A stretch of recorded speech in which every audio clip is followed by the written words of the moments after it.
Valley Sports Sun and Valley Sports Florida. The heart of the fan.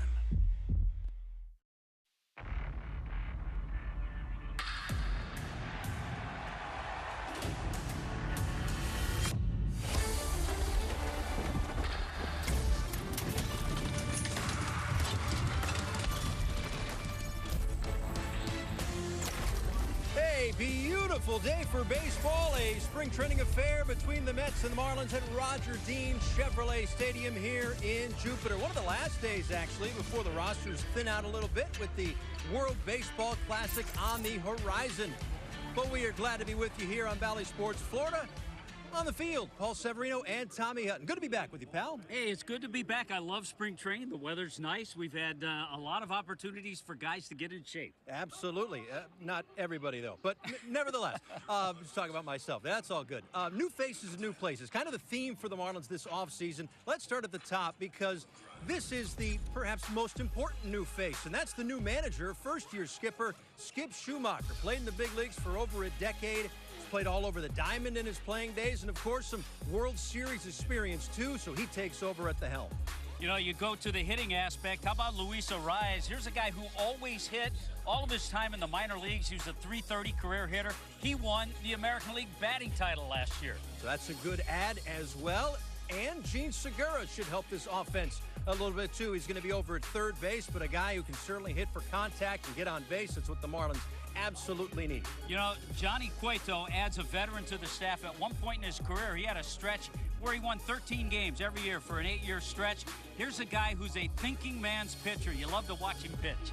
Marlins also did some things in their bullpen as well with A.J. Puck over from the Oakland A's and Matt Barnes from the Boston Red Sox. And Matt Barnes will actually be mic'd up for us a little bit later on in the broadcast today. So that'll be good. So those are the new faces and then some new places as well. Arraez will be at second, Segura at third. And the big news, of course, is maybe the Marlins have finally figured out center field. Jazz Chisholm Jr.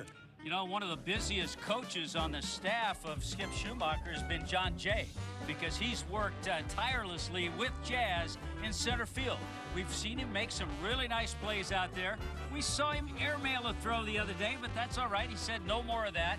I think he will be able to adjust as a major league center fielder quite well. Yes, we always like to have fun and a little bit of low pressure when it comes to the spring, but as those days goes along, Jazz is going to have to get ready for center field, no doubt about that. And he's one of many folks that we'll talk to throughout the broadcast today, including the manager, Skip Schumacher, who's going to join us early on. And, of course, we'll talk with Jazz.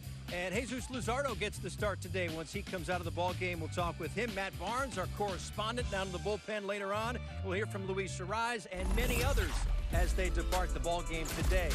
And a really good ball game it's going to be with Luzardo and Verlander head-to-head. When we come back, we'll get you ready for first pitch and talk about the new rules for the 2023 season next. A few moments away from first pitch here at Roger Dean Chevrolet Stadium. Good pitching matchup today. A tune-up for Jesus Luzardo before he heads to Team Venezuela for the WBC. And on the flip side, a new face with the New York Mets. But a guy will probably end up in Cooperstown one day. Last year's AL Cy Young winner, Justin Verlander. So speaking of pitching, one of the many things that's going to be different this season is the pitch clock. You've heard about it by now.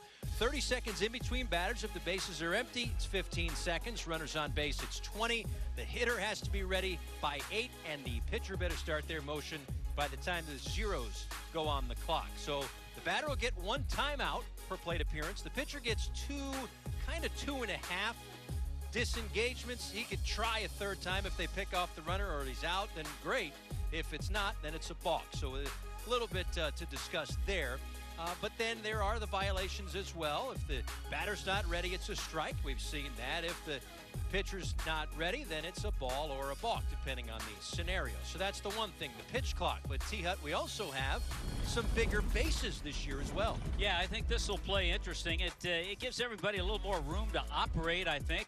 Pitchers can find the bag a little easier running over to cover first base. Instead of 15 inches square, they're 18 inches square. It also, I think, will create maybe some more base stealing attempts. You're going to be a little bit closer to second base. I think it makes the what they used to call the neighborhood play interesting at second base because the neighborhoods become bigger. That's right. And now the shift. No more of this. We will not see any of that with a one lone guy on the left side of the infield. No, you got to have 2 and 2 when it comes to the infielders. 2 on one side, 2 on the other. And all of these things, whether it's the pitch clock, the bases, the shift restrictions, all of it is to hopefully create more action. And you won't see anybody getting too cheeky out there with the infielders running across to set up that shift. You got to be on both sides, second base, period, end of story. Jesus Luzardo is on the bump this afternoon against the New York Mets. We got spring training baseball from Jupiter right after the move. Well, the pace of the game moved. There's already one out, ladies and gentlemen. It's an adjustment ball for everybody. That's right. This was a 1-0 pitch to Tim LeCastro. It was popped up to second base, and Jacob Amaya made the play. So, again, it's that first pitch of the game is untimed. So the pitcher essentially could go whenever they want. It's not the pitch clock restrictions that we've been talking about. But Luzardo ready to roll and is now 0-1 as he faces Mark Vientos. The lefty deals here. And that one's in the dirt. Luzardo, a very good season last year. Yeah, and I certainly know in talking to him that the 25-year-old is not going to be affected by the pitch clock. He likes to work quickly. Saw the little quick pitch on that last delivery.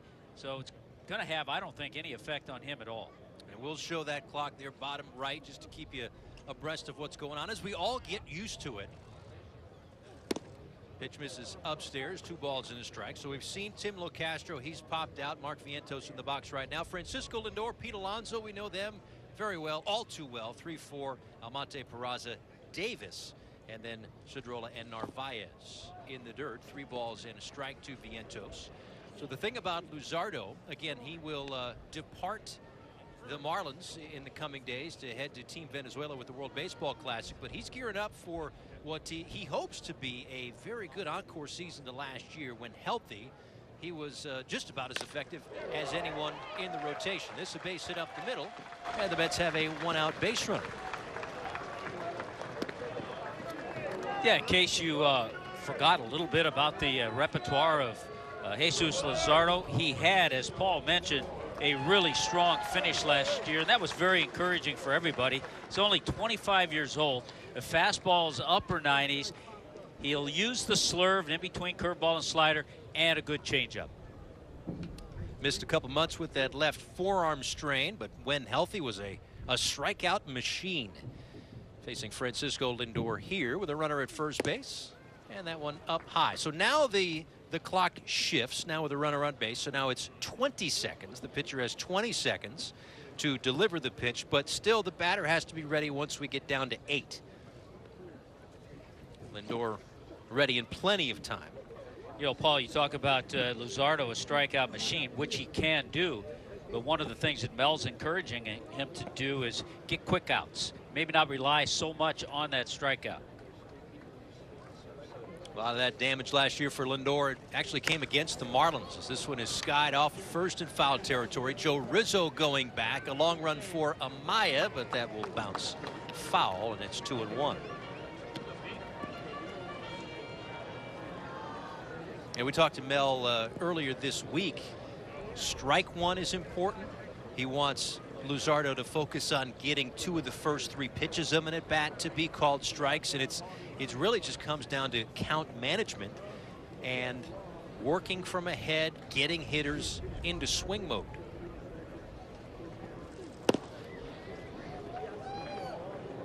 (3-1) to Lindor, who had 7 homers, 19 RBIs, and 6 doubles in the 19 games against the Marlins last season.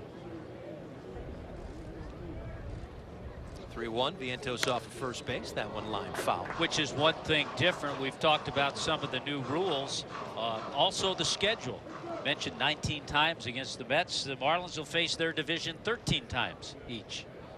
And they will play everybody. A little bit different baseball here in 2023, but we're all excited for it as Lindor fouls another one out of play.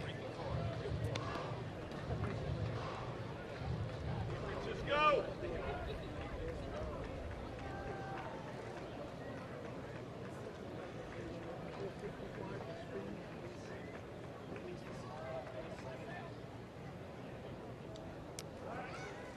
So that's one check on the runner, technically a disengagement. There can be a second one, and really there's a third if you play your cards right. So if you pick the runner off, or he's off going to second base, you can get that third one.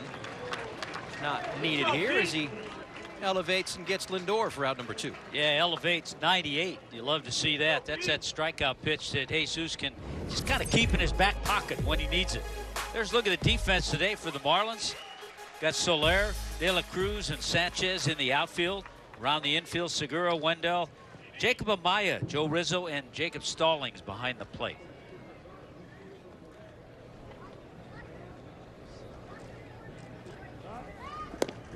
Check out Vientos, who is back, as Pete Alonso digs in.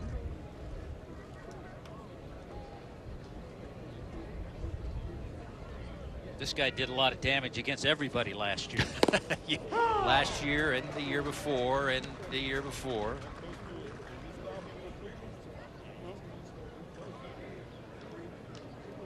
And with the pitch clock, I just wonder across the board how much thinking, and there's been so much of it with all the analytics and everything else, how much thinking just gets eliminated. You don't have time to process everything on both sides, hitter, pitcher. Just get on the mound, get in the box, and just play the game. Yeah, there's an old saying in golf, when you're lining up a putt, you study long, you study wrong. That's right. So the longer you think, sometimes you just mess with yourself. There's something, by the way, that I think hitters are going to get used to, is knowing when they can ask for a timeout, which they can. They can do that once.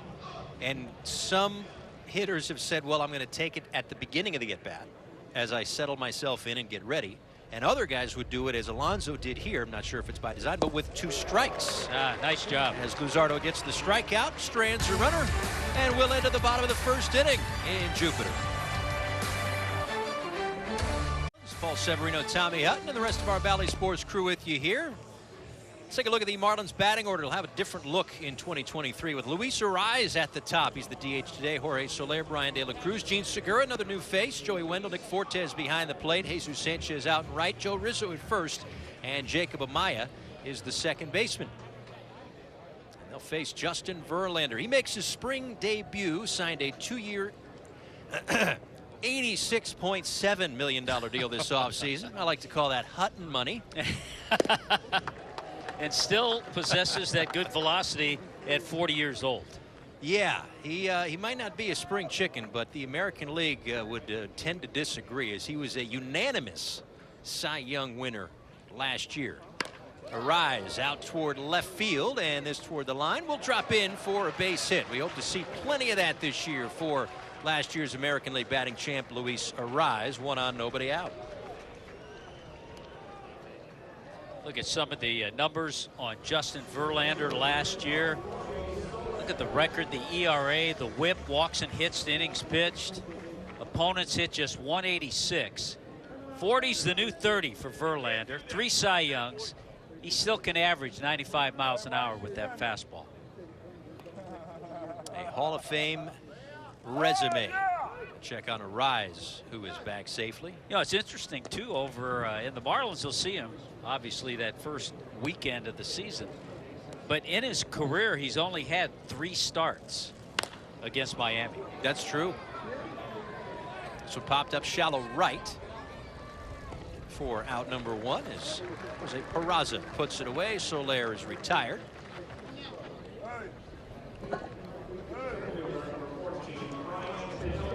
Check on the defense. There's little Castro, Davis, and Cedrola in the outfield for the Mets.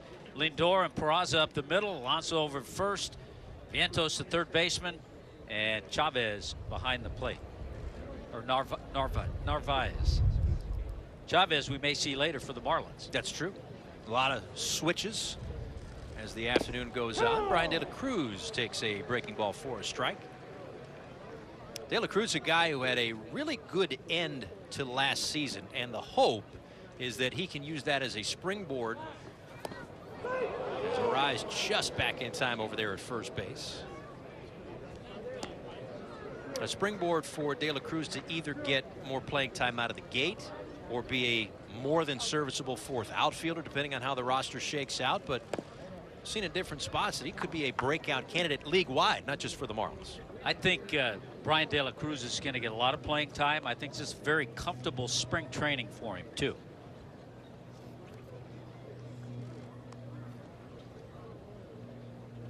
One ball and one strike. Verlander gets ahead. That's that nasty Verlander slider.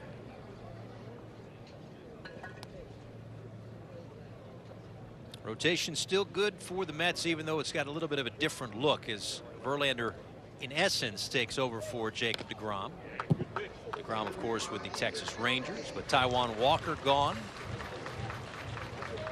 Chris Bassett gone to Philadelphia and Toronto, respectively. So Verlander is in. Kodai Senga, he'll actually get his first start tomorrow.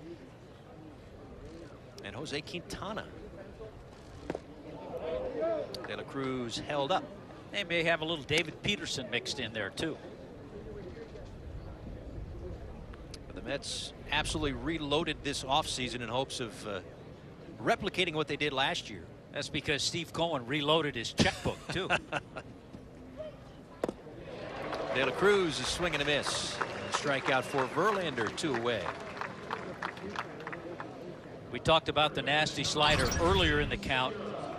Verlander went with it again to pick up the strikeout.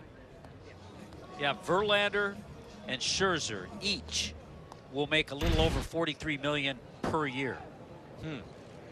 Hey, it's good work if you can get it. Check on Arise over at first with Gene Segura digging in. Between Arise and Segura, the hope for the Marlins is that those two guys put the ball in play and they get themselves on base and really set the table for the big bats, some of which are not in the lineup today. The Jazzes, the Solairs, and Javi Garcias, Coopers, and the like, is just to get more guys on base and hopefully rev up this offense. Yeah, and the base hit by Arise to start the game is just a perfect example of what he does. He puts the bat on the ball, uses the entire field. That's how you win batting titles.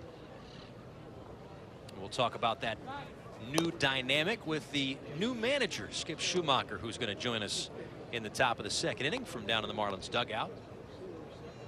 I have a lot of guests throughout the broadcast today. Skip and Jazz, Matt Barnes, Jesus Luzardo. Segura in the air out toward right center field. This one's hit pretty well, and it's going to one-hop the wall. Arise heading toward third. He's going to get the green light from Jody Reed. The relay throw is late. Segura on his way to third, where he is out. But the run scored, giving the Marlins a 1-0 lead. We'll step aside and talk with the manager next. Tommy Hutton up here in the broadcast booth, and the new manager, Skip Schumacher, kind enough to join us from the Marlins dugout. Skip, thanks for taking the time. How you doing today? I'm doing great. How are you guys doing? Doing well, doing well. I know with the pitch clock, we talk about speed and pace of play. This is your first year as a manager. Are things actually slowing down yet for you? No, I mean, I think we just saw Luzardo and how he's trying to take advantage of the pitch clock, and you kind of seen what people can do on the pitching side if, you know, they have a slow heartbeat. How can we take advantage of this pitch clock and these new rules? And he did it right there, so it's pretty fun to watch. Skip, we talked about some of the new looks in offense, and we saw a little of it in the first inning with guys who make contact. Arise and Segura producing that first run. Yeah, I mean, that's what you want to see, right? I think there's value in putting the ball in play. And, you know, you just don't want to go for that home run every single time. And, you know, we have those guys that have the ability to hit the home run, but you also want those guys to, you know, put the ball in play up and down the lineup. And with the no shift, I think there's going to be a lot more value in that. You know, it's going to be tough to hit home runs off guys like Verlander, right? So as many hits as we can string together like that and get a run across, the better for us. Abraham Almonte with a base hit in the left field, a leadoff knock here in the second inning. So along those lines, with some of those new faces, have you, I'm sure you have, but how far down the road are you to kind of setting a lineup, if you will, knowing that this guy is more of a top of the lineup, more of a middle, more of a bottom of the lineup kind of guy with all these new pieces that you've got? Yeah, I think it's a work in progress on how we want to see the lineup. I don't think you're going to see it the same lineup every single day. We have some good options up and down the lineup that can fit against a righty and fit against a lefty. And I do like Raya's at the top of the lineup for obvious reasons. But, we're tinkering with some stuff, Soler in the 2-hole and, seeing what that looks like with Jazz or whoever at the 3-hole. And we just want to have a long, lengthy lineup that it's tough to navigate through. And that's the goal. And so we're trying to figure out what pieces fit where. Pitch to Jose Peraza, 1 ball, 1 strike. And here it comes from Luzardo, grounded foul just outside third. Skip, speaking of tinkering with things, you will offensively. Defensively, is your plan to not do so much tinkering and maybe, okay, Jazz, you're going to stay in center field. Luis Arraez, you're going to be at second base. Yeah, I think a lot of it is having Luis at second base and Jazz in center. Jazz is learning a new position, obviously. Luis has played a lot of second in his career. But he played a lot of first last year. So getting back into the rhythm, the timing, a lot of the infielders, their timing was on the grass first and then getting on the dirt. Well, the new rule is you have to be both feet on the dirt when the pitcher starts the delivery. So he's trying to get his timing down. Wendell's trying to get his timing down, defensive timing, because he's set up that way as well. And then obviously Jazz, the more reps we can get out there, the better. But I do envision Jazz playing, every game in center field this year. Skip, explain that a little bit more, because I know you moved in from center field to second base. Did you start as a second baseman on the grass and move your feet coming in, or did you start on the dirt? I did. I think most people probably will tell you, except for the corner guys, the middle infielders start with the grass. That's just what they feel is best. And then when they land with the ball in the hitting zone, they are on the dirt. And so now you have both feet on the dirt. You almost feel like if you creep too much, you're in double play depth. So you have to make sure that you're pre-pitch and when you land, you're in the right spot and you're still deep enough, because you can get caught being too shallow. And when guys like, Alonso and Lindor up, you want to get the most ground coverage you can get. And sometimes you look at yourself and you're in double play depth. So it's just a timing thing. We're all working it out together. I wonder if for you the answer is the same as a baseball fan and a baseball manager. This one is driven out toward left field for a 3-run home run off the bat of Lorenzo Segura. 3-1 Mets lead. Piggyback that thought in just a moment. But a 3-run shot puts the Mets out in front here in the second inning. How much credence, Skip, do you put into numbers, maybe get some hanging pitches that a non-roster guy takes deep off one of your pitchers? How much credence do you put in some of the spring numbers? Yeah, I mean, not much, to be honest with you, especially with, some of our guys right now with the Luzardos and the Cuetos and the Sandys and the guys that are, going to be in our rotation. We want them kind of building up, feel good about their outing. You always fine tune. I don't think anybody's going to be happy with really happy with any outing. There's always stuff to work on. So yeah, I mean, a hanging, breaking pitch here and there, and in spring training, your second time out, I don't put too much stock in that. So I was going to ask about your baseball fan answer and your manager answer. The shift, the pitch clock, all these changes, are they good for baseball? I think it is. Yeah, I think at the end of the day, it will be good for baseball. I think the fans enjoy it. The speed of the play, the pace of the game. I think, as a defensive player, you feel good about it because you want to be engaged as much as possible. Once we figure the rules out, I think everybody's going to enjoy them. All right, perfect. We're not letting you go yet. We're going to have another half inning with you. Skip Schumacher, more after the break. Thanks to Skip Schumacher. He got a real job to do today. He can't be goofing around with us for too long. So he's back to managing, but a little bit more on Skip, a Southern California kid. And a fifth-round pick of the Cardinals back in 2001. Spent a lot of his playing days. Was a coach there in recent years as well. So kind of that Cardinal way. And it is interesting, too, because he joked early on in the spring that he was sending texts across the way. Of course, the Marlins and Cardinals share a facility here. Sending texts to the Cardinals folks, hey, turn the music down. You guys are being too loud over there. Glad to have Skip on our side as Joey Wendell lifts a fly ball out to left field. And that's the first out. Justin Verlander's second inning of work. You know, there are little things that these eyes see in spring training. And the other day, and I compliment Skip and his staff. How many years have you and I watched PFP, pitcher's fielding practice? It's very mundane. It can be very boring, and a lot of times too routine. And I watched on the backfield the other day, and it was one of the snappiest, best pitcher's fielding practices that I've ever seen, and doing it at a fast pace. And too often, it's those plays that are mishandled in July and August and September that can cost teams games and playoff spots. Who knows? So it's all about doing the little things and making sure that sort of stuff is tight as you go into the regular season. Nick Fortes, 1 ball and 1 strike with 1 away here at the bottom of the second inning. Taken outside, 2-1. Fortes part of that timeshare behind home plate with Jacob Stallings last season. Figures to be a similar situation in 2023. Verlander's 2-1 as a strike. Yeah, we saw Nick back there last year. Got 48 starts behind the plate. And I think improved. We saw improvement defensively in each one of those. About back now to play. So he's also been rumored to maybe see a little time at first base as well, depending on how the roster shakes out. We've got Joe Rizzo over there today. Some other options to back up Garrett Cooper. Maybe Gerard Encarnacion could be an option.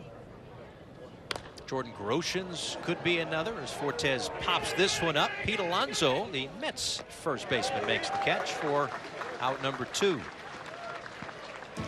Make it loud for your Marlins on opening weekend as they take on these very same Mets from Thursday, March 30th through Sunday, April 2nd. Visit marlins.com/tickets.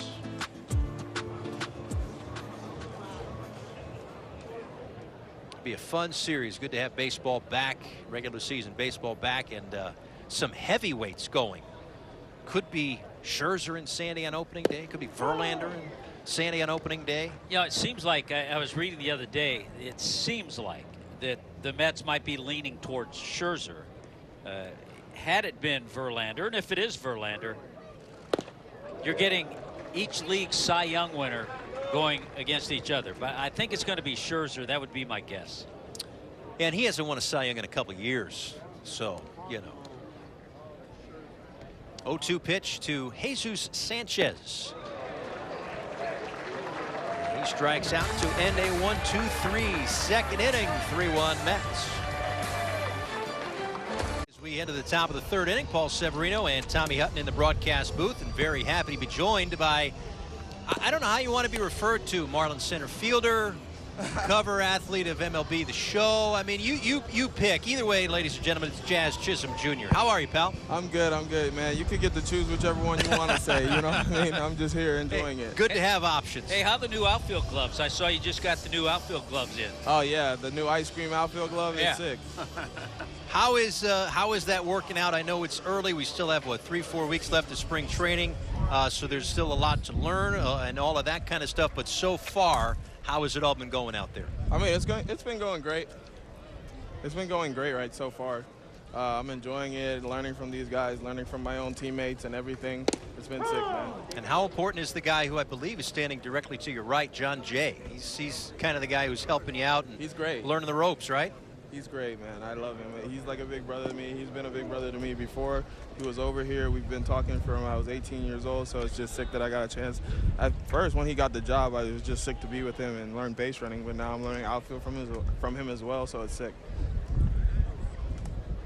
Jesus Luzardo with a 1-1 pitch to Mark Vientos, misses upstairs. Jazz, one of the things I've always said, if you can play the outfield in spring training with the wind, with the sun, with the difficulty it is here, you can play it anywhere. So this is a great place to learn to play center field. Yeah, so Skip and John have both been telling me since they grew up playing here.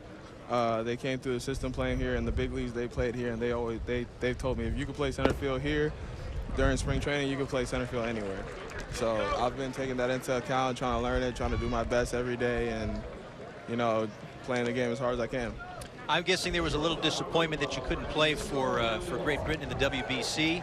But are you going to be watching that from a distance? Of course, I'm going to be watching every game, even in the exhibition. I think they have an exhibition on Wednesday or Thursday of next week, or this week coming up. Right. And I'm definitely going to be tuned in, talking to the guys. I miss my guys. Those are all my guys I grew up with, most of them from the Bahamas as well. And I'm excited to see what the other guys got, and the guys from Great Britain and everything. And I was super excited to see what the prospect from the Mariners, man. I was really excited to play with him. How does it make you feel, Jazz, when you saw that the Marlins signed 2 or 3 kids out of the Bahamas? And, of course, all of them, I'm sure, follow you. How does that make you feel? It makes me feel great, man. I know all those kids. I know them pretty well from they're like probably 6, 7 years old, coming to the field. Like I said, in the Bahamas, we've always been a family, especially the baseball part of the Bahamas. Everybody knows everybody, family and all. So those kids, I feel like they're going to be great kids once they continue to learn and pick up things from everybody and just continue being teachable, 3 balls and a strike here to Francisco Lindor. Okay, Jesus. Luzardo deals another strikeout. Or excuse me, that was a strike 2. I'm getting a little anxious there. Yeah, I was too. I thought it was a strikeout too. That'll teach you to listen to Paul. Yeah, right. What do I know? My goodness. We have to have some professionals up here. That's why T-Hut's with us. But what do you make of the pitch clock and some of the rule changes this year? Now that you've had a few opportunities to kind of settle in with that. I mean, on defense, I love it. I love the pace of the game now. I'm a guy that I don't really like being on my feet as long, so with the faster pitch clock, it helps us a little bit for the pitchers and especially the guys on defense to stay engaged. Instead of waiting a minute between pitches, you're 20 seconds to 15 seconds, and I like it. I like it a lot. Yeah, I mean, you're from a generation where short attention spans, right? We got a lot of other things to do. I definitely do have a short attention span. I'll be in the box looking in the crowd somewhere. Don't say that too loud. You're on the other side of the dugout. Skip can't hear you. Yeah, so he that's can't good. hear me, so that's good. Perfect. John's not looking. He's looking at the outfield. It's our little secret. It's all good. 3 balls and 2 strikes here to Lindor, and this one popped up off first. Rizzo's going to give it a look, but run out of room. How about at the plate? Do you think it'll affect you at all at the plate? I'm a guy that rarely gets out of the box anyway at the plate, and I'm normally a guy that stays in there a lot, so it's not really a big deal for me. I like it. I'm already because in the big leagues you already have guys that try to quick pitch you anyway. So me, I love the pitch clock and everything that it does. It makes the pitcher get back on. It gets me locked in even more because I have to stay locked in on the pitcher instead of taking my eyes off of him. So it's sick. And speaking of getting locked in, everybody's got a different answer, but how many at-bats do you need to get locked in to be ready for March 30th, as this one is poked out toward right field for Jesus Sanchez and out number 2? For me, I feel like I just need a couple games in a row. It doesn't matter the amount of at-bats, but if I get about 10 games in a row, 10 games in 2 weeks, I should be good. Looks like Skip Schumacher going to make a pitching change before Pete Alonso steps in. So as he does that, we will take a quick break. And Jazz, we appreciate your time as always. Thank you, thank you, thank you. Keep up the good work out there in center field. Thank you, I appreciate it. You All guys right, have a good one. thanks, Jazz. For the Marlins, George Soriano is in to face Pete Alonso.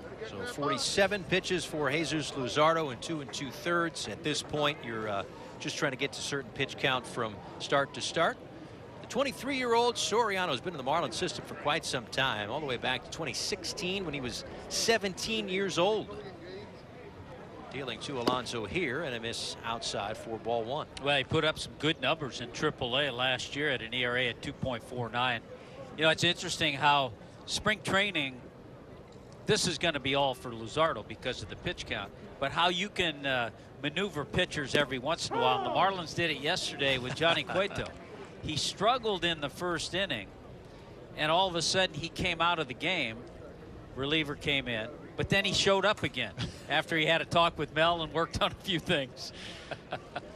And then there was the game a few days ago where the game would have been over after 8.5 innings, but both sides decided, well, we'd like to get another inning of work out of this guy, another at bat for that guy. They played the bottom of the 9th inning where they didn't have to with no umpires. Right. Umpire's day was done. As people are filing out of the ballpark. This one a roller to short for Wendell. And that will do it. At the end of the day, a 1-2-3 third inning. Back here at Roger Dean Chevrolet Stadium in Jupiter. That's a 3-1 lead, bottom of the third inning. Glad you're with us this Saturday afternoon. Lovely day for baseball. 89 degrees at first pitch, a little bit of a breeze. As far as I can remember, this is one of the nicest as far as weather and keeping the heat up. Not too much wind, little wind today, but it's one of the nicest spring trainings over the last few years. Yeah, I know we've done games, and we don't have a full slate of games. There's been a couple times where our few games have gotten rained out. Justin Verlander still out there working against Joe Rizzo. A swing and a miss, 0-1. I think a little cold front's coming in. It's going to dip down into the low 80s, maybe 84, 85 next week. Dip down. Right up the middle. And Lindor there to make the play. Yeah, it's legal. He was on the shortstop side of the bag. So Rizzo is retired. Celebrate 30 years of Marlins baseball. Teal is back as we celebrate Flashback Fridays. Every Friday home game. Visit marlins.com/tickets. Yeah, 30 years of Marlins baseball. I have so much fun stuff planned throughout the season. Especially those Flashback Fridays as Jacob Amaya swings and misses. By the way, a couple of guys that are going to get a little look at. Joe Rizzo, who hit that ball pretty well up the middle. Left-handed hitter who can play first base. And now Jacob Amaya. Amaya's at second base. He's a natural shortstop, but he's going to get some opportunities. As far as fielding, he's at a major league level. It's just a matter of getting that hitting up to that level. And I guess a similar, if you really boil it down, similar to the guy that he was traded for. Of course, he's the return from the Los Angeles Dodgers for Miguel Rojas, whose own role out there may be a little more elevated now with the injury to Gavin Lux, but that's for another day and time. But yeah, Amaya, terrific glove, and yeah, could potentially see him in the big leagues before too long. Yeah, he came with the credentials of the best defensive shortstop in the Dodgers system. Top 10 prospect here with the Marlins. 0-2. And Verlander goes up high for the strikeout. And we, I'm told, are going to go down to the Marlins bullpen right now. Matt Barnes, are you there? Matt Barnes. Matt Barnes in the Marlins bullpen. There he is. I see him. Can we hear him? Say hi. All right. No, he's there. He's ready. It's just that. It's just that we can't hear him yet. Yeah, it's just technical difficulty. We're on it. I say this now, and I try to say this plenty through June. It's spring training for everybody. So we'll check in with Matt Barnes in just a moment as Luis Arraez waits on a 1-0 pitch from Verlander. Up high. Now, we talked about Luis Arraez being second baseman. He'll probably, for Team Venezuela, play first base because they got a guy named Jose Altuve yes, who will be over there at second. Yeah, there's a lot of teams that are loaded for this World Baseball Classic. Of course, Arraez played first base with the Minnesota Twins. Just talking about a trade. Miguel Rojas, he, of course, the return Arraez for Pablo Lopez. One of the good stories I heard about Luis Arraez was when he came up in 2019, and Terry Francona, longtime manager of the Cleveland Indians at the time, Terry saw him playing with Minnesota, and he said, that guy's going to win a batting title some year. Guy's got a future in this business. And he did last year. This one out toward center, carrying with the wind out toward the track, and making a catch is Tim Locastro. Working out the kinks, and we're going to talk with Matt Barnes next. Do not wake a sleeping baby. Do not, ever, under any circumstances. That's right. Keep it down, ladies and gentlemen. 3-1 our scores. We head to the top of the 4th inning. First pitch for George Soriano in there for a called strike to Abraham Almonte. Paul Severino, Tommy Hutton with you up here in the broadcast booth. A lot of guests filtering in and out as the day progresses. We've talked with Skip Schumacher and Jazz Chisholm Jr. We hope to talk with Jesus Luzardo coming up in just a little bit. Luis Arraez and others when their days are done. And in just a few moments, we will be chatting with one of the newest members of the Marlins bullpen, Matt Barnes, who's hanging out in the Marlins pen. A 3-1 Mets lead, a 3-run home run for Lorenzo Cedrola back in the 2nd inning. And right now the difference. And that is a hit by pitch right on the low back, it looked like.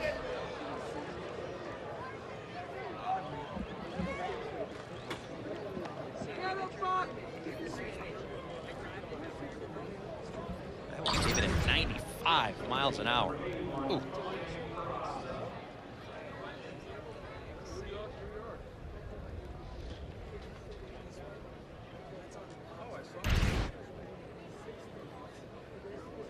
So now Jose Peraza takes one outside.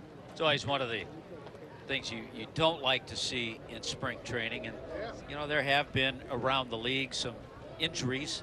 You know, especially you don't want to see hit by pitch, but there's been some teams that have been hit with some of the injuries, some big injuries too. Yeah, I mentioned Gavin Lux earlier with the Dodgers. Tyler Glasnow is going to be out for 6-8 weeks. And you never want the injuries, but sometimes you feel the earlier the better.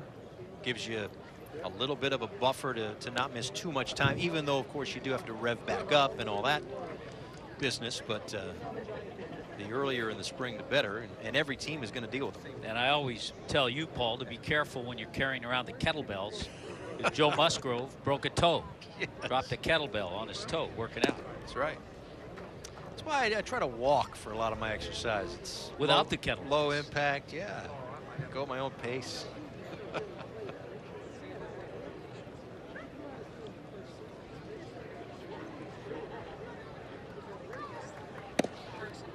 Taken outside, a 94-mile-an-hour fastball misses.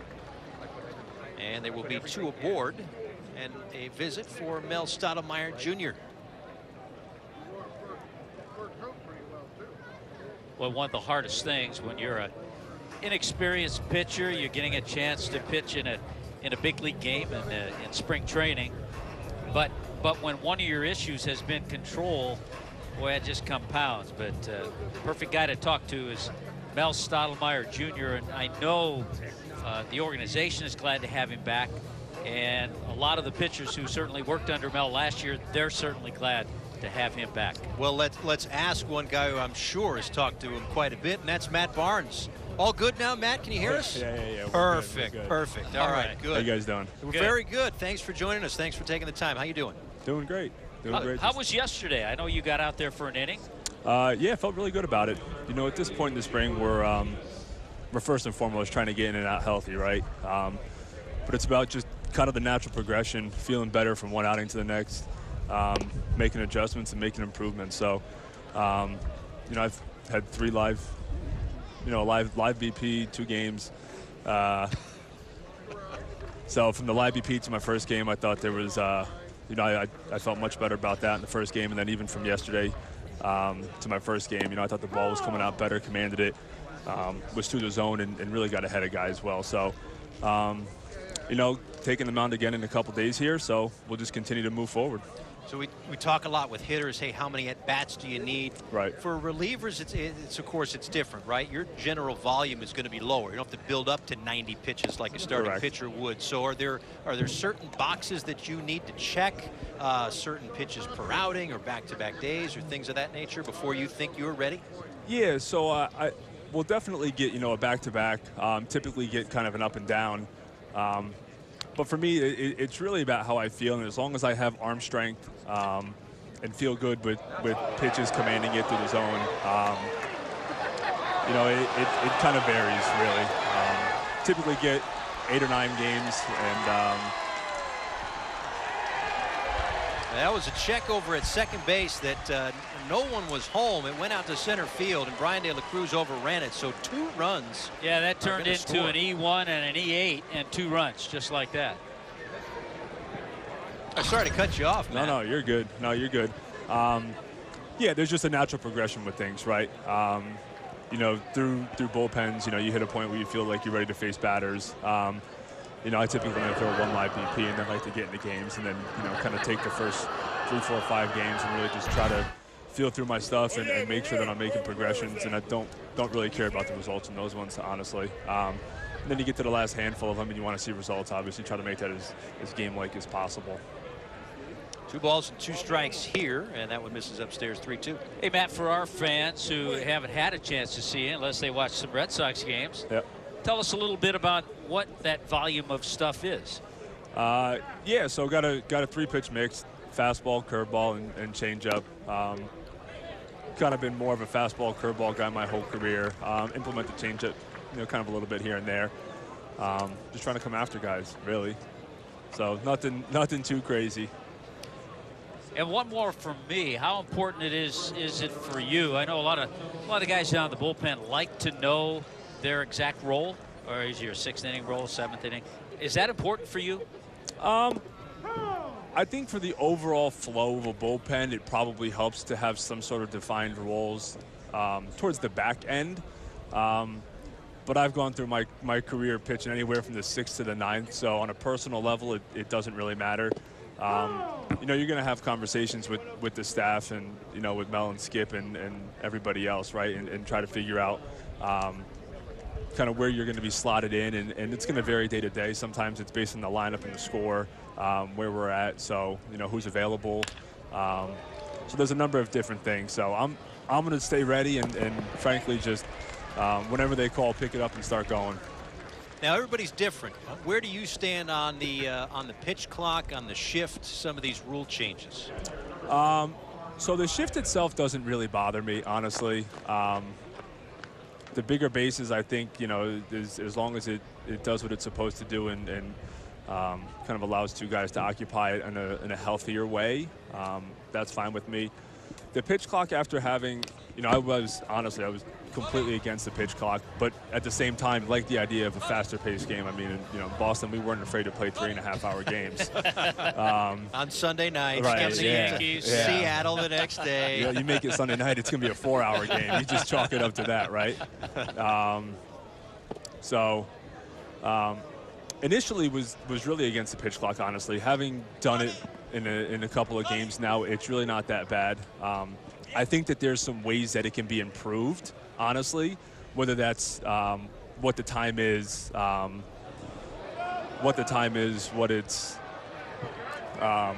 sorry, in between innings, some stuff with the pitcher and the hitter. So I hope that there's an opportunity, for the players in the union to sit down with the league and at least, kind of talk through that at a professional level, and that the league will listen to some of the feedback and the suggestions that the players have on just a way to improve it and make it flow a little bit better. That way we're not running into a ton of violations or games ending because somebody's not in the box or a pitcher doesn't deliver the ball.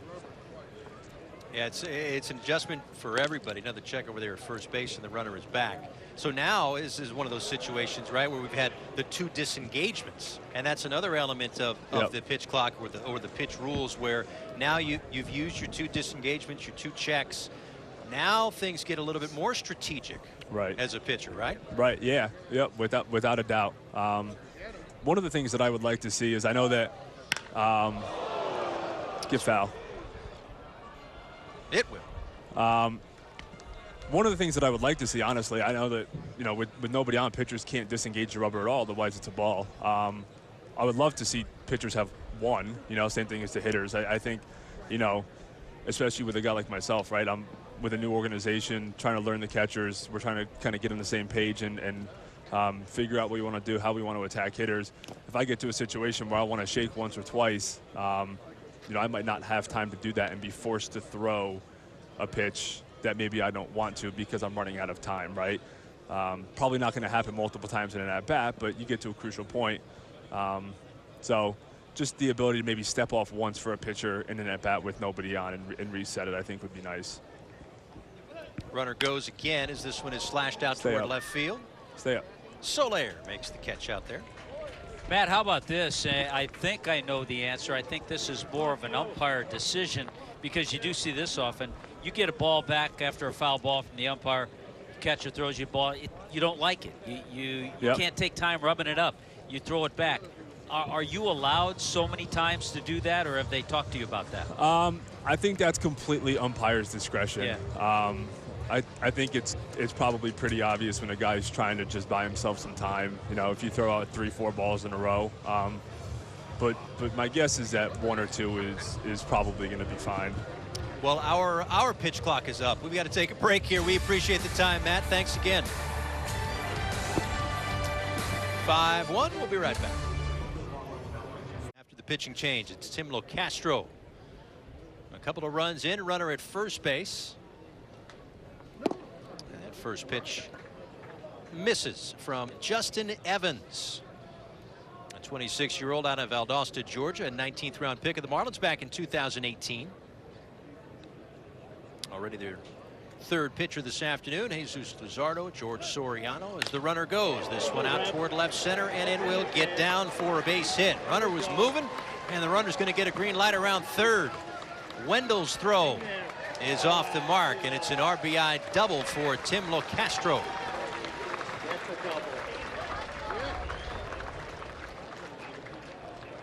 Yeah, Lorenzo Cedrola has some good speed, so you knew from first base he was going to score on that double.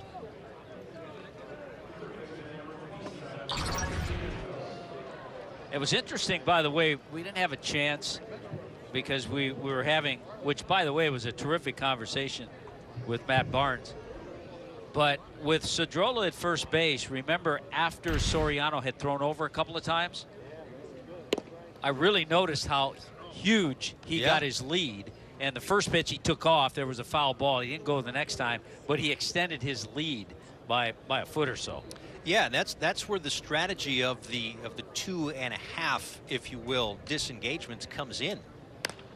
You know, if the runner wants to take their chance, and Rizzo can't get to that one down the right field line. If the runner wants to take their chance to take that extra half step, full step to, in a sense, ensure that stolen base at second base, well then go for it. Or entice the pitcher to come over. And if they don't get it, well, it's a balk. You get second base anyway. Vientos with a drive out to center field, and that is a 2-run home run. The Mets are opening up the lead here in the 4th inning.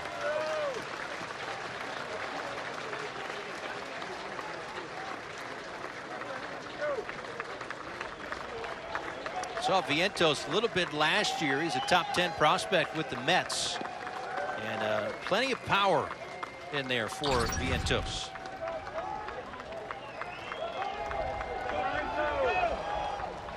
Yeah, having a good spring too. A couple of hanging breaking balls from Evans that have been attacked by Locastro, and that one by Vientos. Now Lindor flips around to the left side. The switch hitter faced Luzardo a couple of times earlier today. A strikeout and a flyout. You know, the Mets are going to be losing a few players to the WBC. Yeah.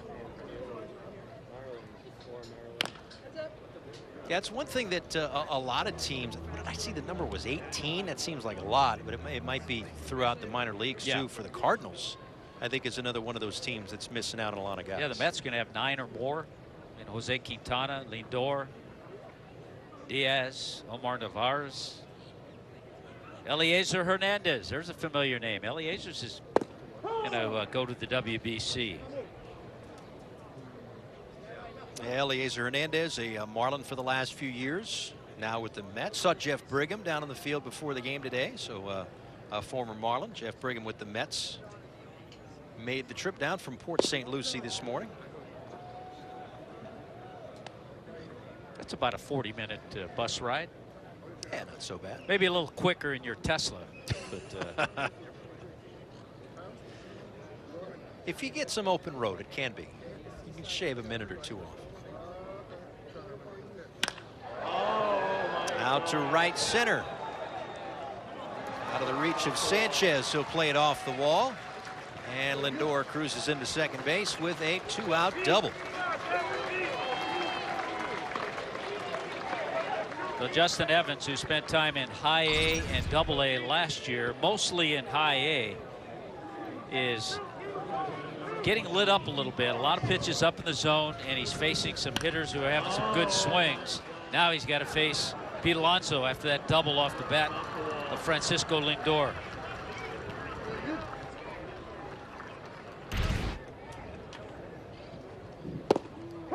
And that's the tricky part of spring training, right? That's the fine line. A guy like Luzardo, for all intents and purposes, he's making this rotation, and he's going to be top half of the rotation potentially, right? He can have a rougher outing or make a mistake or two and maybe it not be the end of the world, but then there's those other guys who come in, and even though they're the same part of their spring progression, their results maybe matter a little bit more. It's a great point. It really is.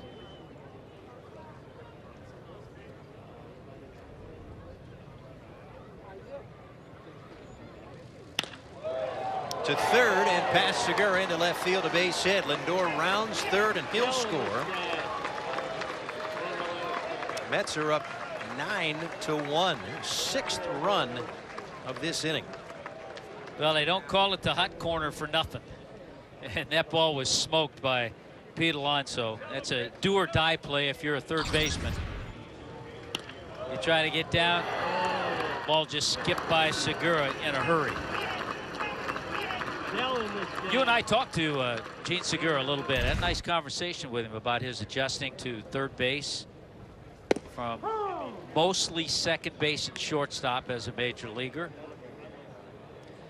Yeah, that play is pretty much exactly what we were talking about. Yeah. You know, at the end of the day, a ground ball is a ground ball, but when you're at third, maybe you're in or you have a longer throw to get it over to first base. That is the second time this inning that Abraham Almonte has been hit by a pitch. So this inning cannot end fast enough for Almonte. And now Mel out to talk with Evans. But yeah, it's the speed of the game at third base as opposed to second, where Segura's played a bunch. Yeah, a little more time at short and second for ground balls. The angles are different. Different angles at third base compared to up the middle.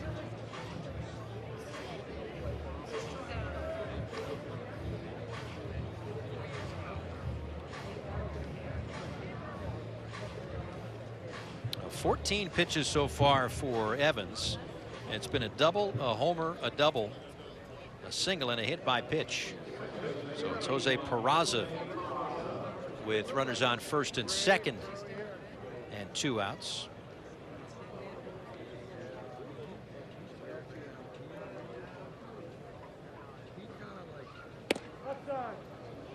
That one misses.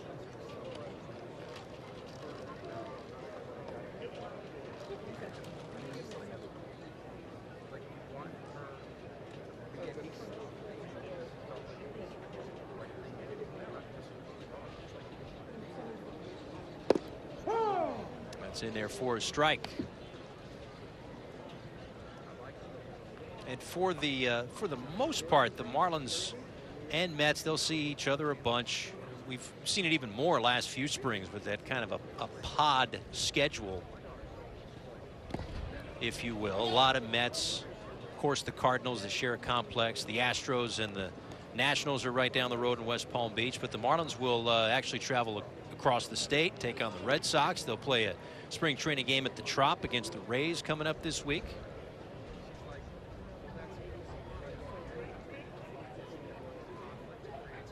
And here's another hit by pitch. That one up and in on Peraza. The third hit batsman of this inning.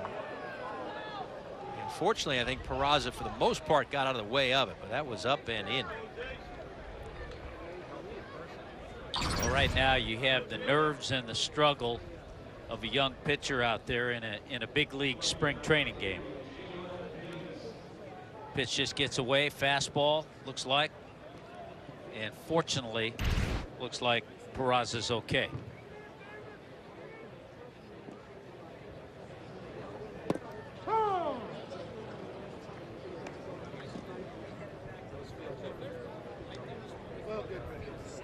So a couple of walks, 3 hit batters this inning.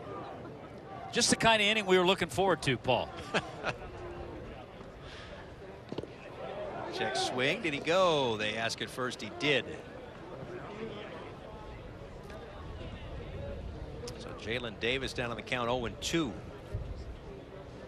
A 3-spot in the second inning on the home run by Cedrola, but 6 runs across in this inning for the Mets, and they've got a 9-1 lead.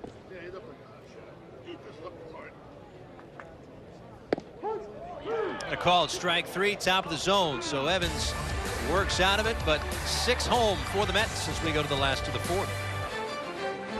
162 coming up in about a month's time. It all starts on March 30th against the Mets at Lone Depot Park. First road trip to face the Mets and also the Philadelphia Phillies. Got a home series against the Yankees coming up in mid-August. The World Series champion Astros are in town right after that. Get your tickets for mid-August, right before school starts. And yeah, a lot of good, fun stuff, not just the opponents, of which there will be much more of a variety this year with all 29 teams on the schedule, but all the different fun stuff that's planned at Lone Depot Park. Head to Marlins.com for all of that information all summer long. Jorge Soler, 1 ball and 1 strike from the lefty David Peterson. This one popped up foul and out of play. 1-2. So the day done for Justin Verlander. Mets go to the bullpen for Peterson, a guy who's 28 games last season and a well below 4 ERA, and perhaps one of those guys that could be a little bit of a swing man or a depth piece for the Mets this year. Yeah, he's a guy who certainly can start game. 19 starts out of his 28 games, but you can use him in other situations as well.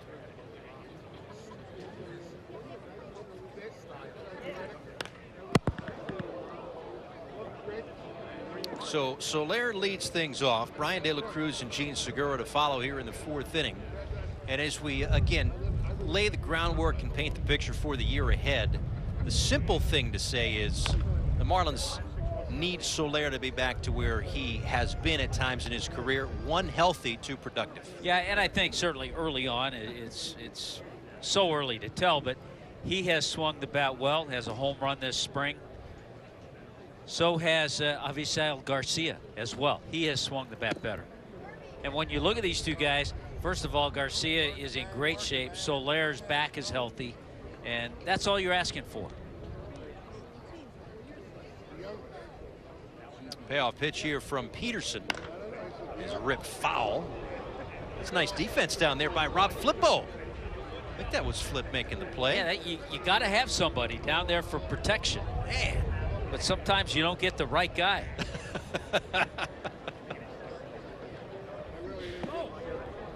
That was missed, and Soler will draw the free pass. So a little bit more on Jorge Soler. Of course, this will be his 2nd year with the Marlins. Came over as he was the World Series MVP. The last 2 full seasons, or last 3 full seasons, I should say, not of course the 2020 with everything being shortened for everyone, but 162 games and the 48 home runs with Kansas City in 2019. 2021 was with Kansas City and Atlanta, and the 27 home runs last year. Again, just not incredibly healthy from start to finish, and really we didn't see him from what, July, early on July on. Yeah, you'd love to take something right in the middle of those 2 full seasons where he was productive, maybe a 30 home run range, maybe 80, 90 RBIs, and posing a threat. You know, there's something to be said about that. When you have guys who have that kind of power that Soler has, and they're hot, they're swinging the bat well, they pose a threat and help the other hitters in the lineup. And we discussed it a little bit with Skip Schumacher, and you and I have talked about it, and I'm sure we'll say it 1,000 more times, is that now with the different dynamic and the different additions that the Marlins have brought in, it lengthens the lineup quite a bit. You get guys like Arise and the man on deck and Gene Segura to be those table setters for the big bats, and you hope that a guy like Brian De La Cruz, who grounds into the double play here once the season starts, can be as productive as he was toward the end of the season.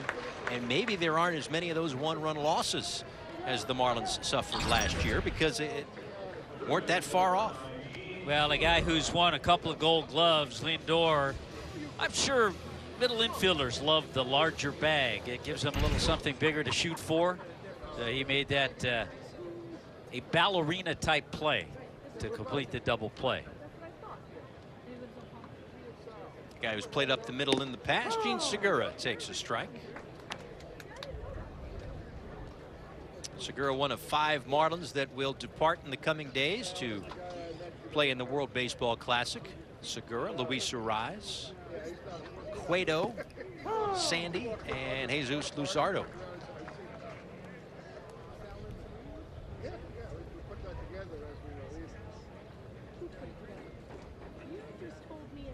RBI double for Segura back in the first inning. It's been all Mets since. You could have Sandy Alcantara facing Luis Arise. Yeah, yes. So those are the 3 Marlins playing for the Dominican Republic. And I think it'll be a little bit of a reunion, right? DR against Venezuela in game 1. Yeah, I think that's very well game 1. Sandy and Pablo against one another. So he wasn't in the box, wasn't ready, and that is strike 3. To the 5th. The 5th inning here, Bally Sports Florida, your home for the Marlins. Stay tuned after the game for the season preview edition of Marlins All Access. They've seen that earlier today as well. One of the fun parts of that I got to take part in was a lengthy sit down with the GM, Kim Ang. Kind of get the state of the Marlins as we get ready for the 2023 season. We talked a little bit about rules, and one of the things that we all have to get used to now is Gene Segura called out on strikes. Keep an eye on the clock, so he's got to have his eyes up and be alert to the pitcher at 8 seconds. 9, 8, 1 foot out, not really ready to go. So the little buzzer on home plate umpire Ron Culpa on his wrist or his belt pack there, that alerts him that we're at 8 seconds. So the hitter's got to be ready. The pitcher's got to be ready. The catcher actually has to be ready by 9 seconds. We don't foresee that being much of an issue, but that's something to get used to. Yeah, there's some little things we'll watch for. A catcher can do this, but if he, in the eyes of the umpire, seems to be doing it to give the pitcher more time, he'll be called. But a catcher can hold on to the ball a little bit because the clock starts when the pitcher receives the ball from the catcher. So if the catcher feels he wants to give his pitcher a couple extra seconds, he might do that. But umpire, I think the umpires have a lot on their plate, and they've got that it's called a Rydell belt that they wear that they can call for the replays. The home plate umpire has like a wristband that will buzz when the time's up, which will help him focus on the pitcher. Right. That way he doesn't have to keep looking at the clock. Yeah, it's a debate perhaps for another day. You make a great point with all of the things that umpires, home plate umpires now too, have to worry about. Automated strike zone might take one of those things off the plate. But again, not for today. Tommy, don't worry about it. Dylan Floro is on the pitch for the Marlins. Just gave up a base hit. And now it's Omar Narvaez. Down on the count 0-1. We've seen Floro quite a bit last year, 56 games, ERA a little over 3. Did not start the season on the active roster, was dealing with a little injury. This year, a little bit further along, healthier now, and certainly a big part of what has become. We talked with Matt Barnes, we mentioned A.J. Puck earlier, something of a new look Marlins bullpen out there. Yeah, and I like it, and I know managers like it. Skip Schumacher's going to love the fact that you like guys who you can depend on out of that bullpen, guys who can pitch different innings. And you look back at Dylan Floro, his 2 years as a Marlin, He has an ERA at 2.91. So he's steady. He's consistent out of the bullpen. 2-1 to Narvaez. He's popped up left side. Long run Segura. Wendell's heading over there too, and that's going to drop in between those two and Soler for a base hit. Perfectly placed out there for Omar Narvaez. 2-1. Yeah, I was just thinking about it, watching Segura go after that. A little bloop, but again, we talk about angles. This is a much different angle for him as opposed to when he was playing shortstop. Shortstop, he's coming across. Third base, he's going back on that ball. So that's a tougher play. It's the nuances, similar to Jazz, right? Like Jazz is a great athlete. He can go out there on a, random November afternoon and catch a fly ball, but now it's all the other things that kind of go along with it. Yeah, and I think the thing with Jazz too is the communication aspect of playing center field. Like having communication with your left fielder and your right fielder and the infielders that are coming back. And that was one of the many things that I talked with Kim about, again, that you can see on Marlins All Access, is if this goes how we all think and we all hope that it's going to go, the Jazz takes center field, that bull by the horns, and makes it his own. Center field has been a problem for the Marlins really the last 5 years. They've had a bunch of guys filter through there. And at Lone Depot Park, it's a spacious center field.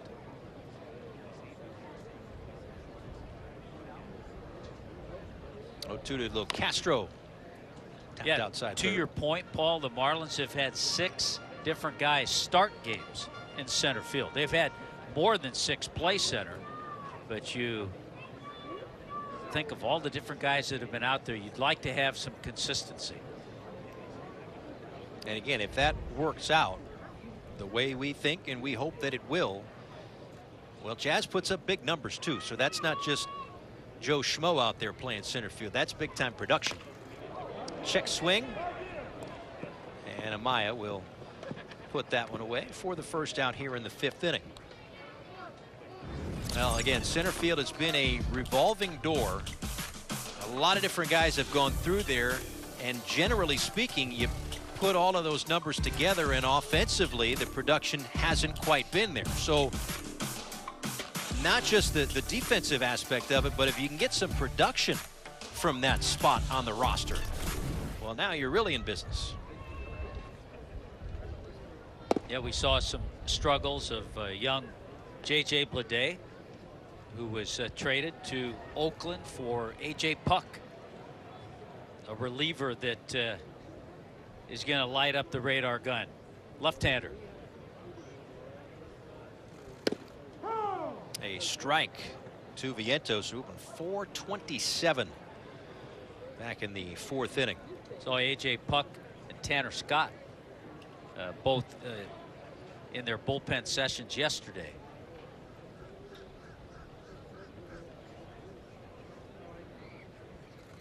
And Vientos with another drive out toward dead center field. That one off the top of the batter's eye. A 3-run home run, his 2nd of the afternoon. And the Mets pour it on here in the 5th inning.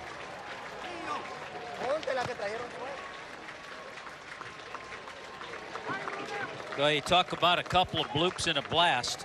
That's what the Mets have done here in the 5th inning. Cedrola, Narvaez with the bloops, and then the blast by Vientos.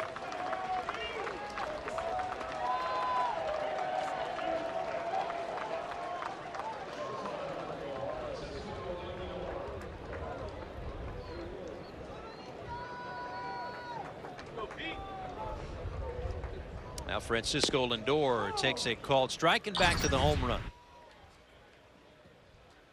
Looked like the cutter, slider, a little bit up.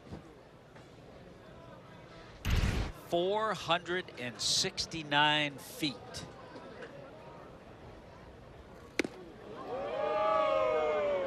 Exit velo, 111. Impressive day for Mark Vientos.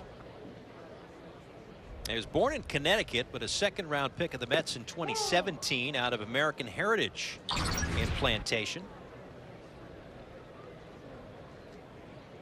A top 10 prospect in the Mets system, according to MLBpipeline.com.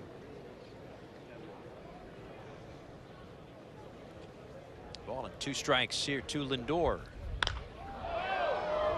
Fly ball right field for Sanchez.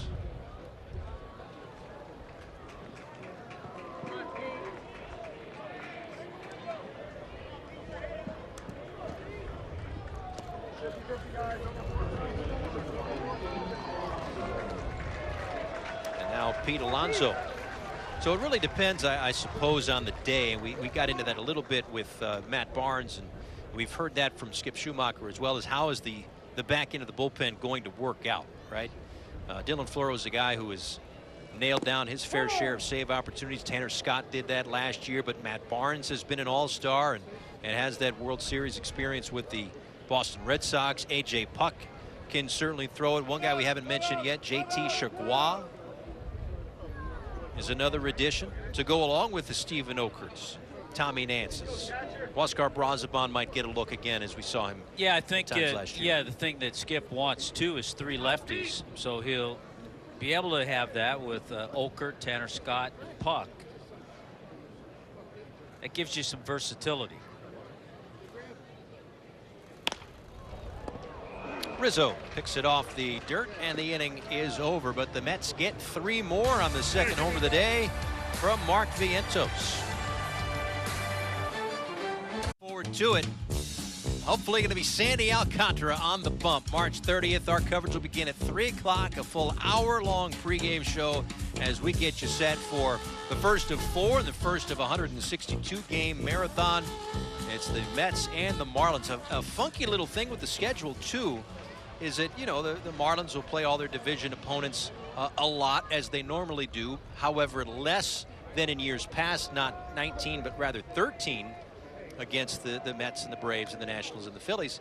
But when it comes to the Mets, they're going to see the Mets 7 times in the first week and a half. And then when's the next time they see the Mets? 6 months later. They see the Mets in the first homestand and first road trip, the last road trip, and the last homestand. Unbelievable. Ground ball to shortstop. Wendell is out, number 1. So the good news is, in a 12-1 ball game, is that really the buzz around Marlins camp, around all of spring training, around the prospect circles, is Yuri Perez, and he is due to pitch. He's loosening up right now, so very well could get the 6th inning here for the Marlins. We knew that he was going to pitch today, so that'll be fun to watch. Top prospect in the Marlins system, another big arm that they've got in their system, and at 19 years old, still some boxes to check, and something we can talk about when he's on the bump, but some boxes to check to whether or not what he's going to have to do, I should say, to become big league ready. But a lot of folks that have seen him, know the ceiling, think it may not be that long.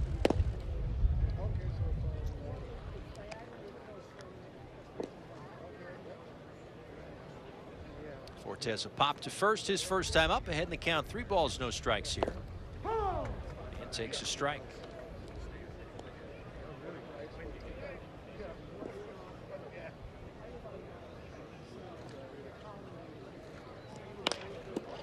Up the middle off of Peterson. A kick save and a beauty, and now Mets folks will go out and check on him. That was kind of a, he said, no, I'm okay. Got my shoe. Peterson's been around. He just kind of turns. Knows he's not going to pick it with the glove, so just try to knock it down somewhere. And good reactions on his part to make the play. Sometimes a pitcher will try to hurry that a little bit too much. You know, speaking of shifts, and he was very outspoken about it, and we've got him here in the ballpark today. Francisco Lindor, a year or so ago, was talking about how he didn't like the shift as a defensive player, because a guy with his ability, he didn't get a chance to show the great range that he has. And so I'm sure he's happy that it's back to regular play and no shifts. Yeah, and at the end of the day, that's what all of these rules hopefully do, is create action. And with action of any sort, you get to show off the athleticism that is abundant in the sport right now. And when infields are shifted and Lindor's playing shallow right or whatever, and the ball's hit right to him, well, you don't get to see him take 4 steps in a dive and make a strong throw.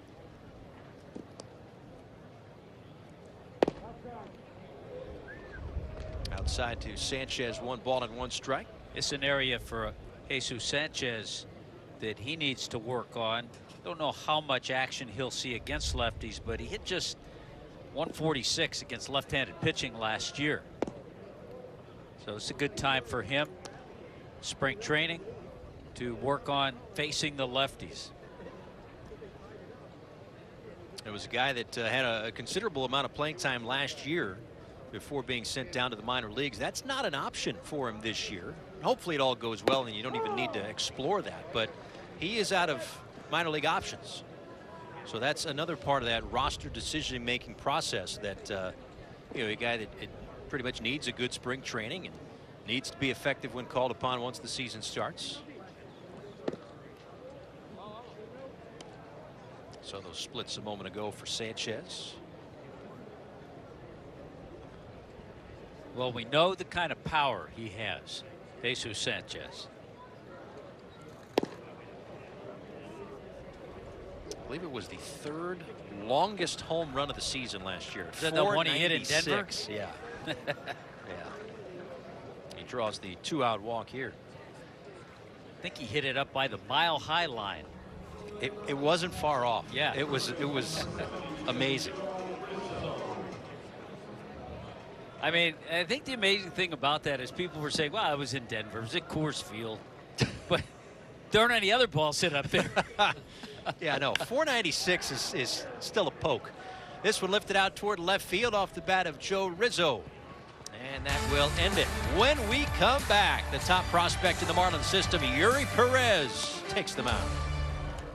On this Marlins All Access. Inning.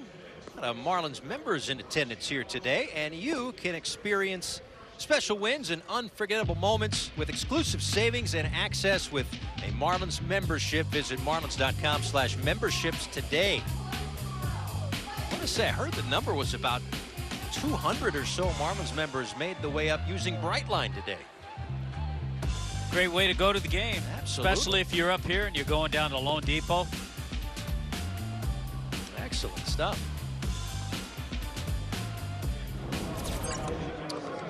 So we've got Yuri Perez and some other changes as well. The numbers from last season for Yuri Perez. And while we watch, we will also chat with Joey Wendell, who joins us down in the Marlins dugout right now. Joey, how you doing today? Hey guys, I'm doing all right. Doing all right. Fantastic. All right, so I'm sure you've heard a lot about this Yuri Perez guy. Let's start with him.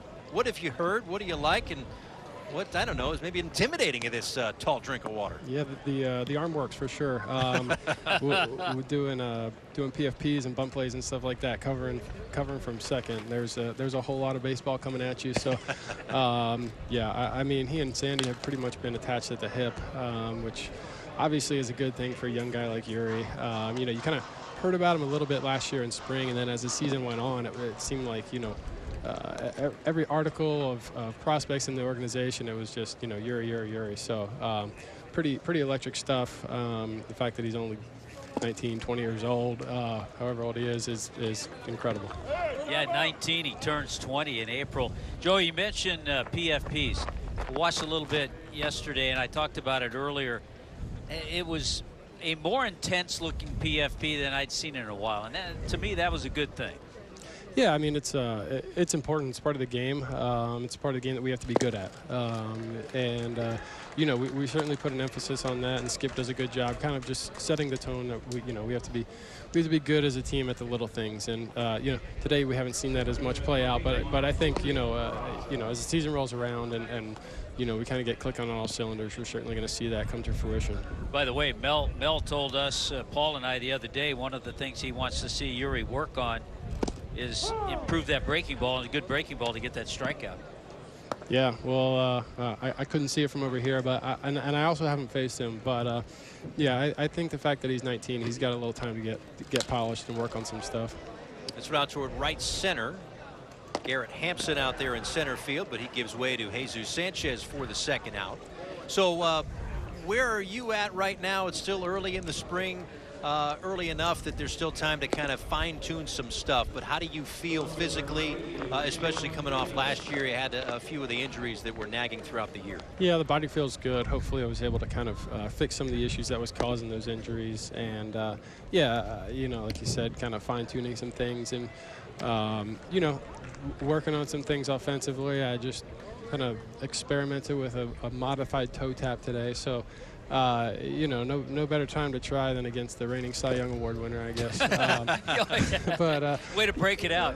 Yeah, you know, just trying to get something so I can, you know, have a little better pitch selection, see the ball deeper in the zone, and have some more quality at bats. And so we're experimenting with that right now. And so, you know, it's more focused on the approach than it is the results at this point. And I think, you know, there's a lot of guys kind of going through that.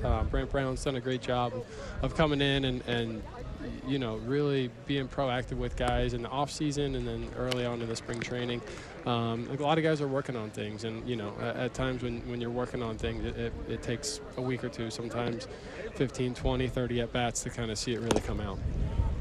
How's it feel, and how did it feel when you found out, hey, you're going to be out there every day at shortstop? How's that feel? Yeah, I mean, I'm excited. I want to play every day, you know, no matter where it is. But you know, to be you know, called the shortstop and play. All right. One hop up and over the wall, so a double there for Jalen Davis. So yeah, an everyday shortstop in the big leagues. That's I don't know if you can find that on like Career Builder or something, but that's a pretty good job to have. Yeah, no, I'm excited. You know, I love being out there in the center of the field and you know, feeling like you're in every single play. I mean, you know, the shortstop has to be the leader of the infield, and I feel like I'm ready for that. I feel like, you know, I just like being involved so much in positioning and all that kind of stuff. Excited to play next to Gene, excited to play next to Luis. You know, two fantastic players you watch from afar. And to get the opportunity to play next to them is something I'm excited for. In foul territory, Alex DeGotti makes the catch. All right, Joey, we appreciate the time, man. We'll talk to you soon. All right. Good inning there for Uri. 6 here in Jupiter. Paul Severino, Tommy Hutton. And we talked about it earlier. One of the new faces for the New York Mets is an old face for the Miami Marlins, and that's Jeff Brigham. Last season with the Marlins, was back in the big leagues in 16 games, had an ERA under 3.5. Used out of the bullpen as he is this afternoon. Third pitcher of the day for the Mets, and he'll face Jacob Amaya to start. And that's ball one. A 3-run second inning, a 6-run fourth inning, and then 3 more runs in the 5th for the Mets. 12 runs on 12 hits. Amaya takes a strike. Yeah, it's interesting how players move. I saw a list a month or so ago about how so many Marlins that were on the roster in 2022 have been scattered around the major leagues. Yeah. Yeah, we see Brian Anderson, who's with Milwaukee. Lewin Diaz had a very interesting offseason. Was with a few organizations. It might be shorter to list off the ones he wasn't claimed by. Of course, Pablo, we're all going to keep our eye on Pablo with the Minnesota Twins. Cody Poteet, Kansas City. Talked about Miggy Rowe with the Dodgers. And a couple of guys who have come through the Marlins over the previous few years who weren't with them in 2022 are now playing overseas. Lewis Brinson is out in Japan, and Austin Dean, a former Marlins minor league player of the year, he's out in Korea. So the Dean machine has gone to Korea. That is correct. Swing and a miss for the first out here in the bottom of the 6th inning.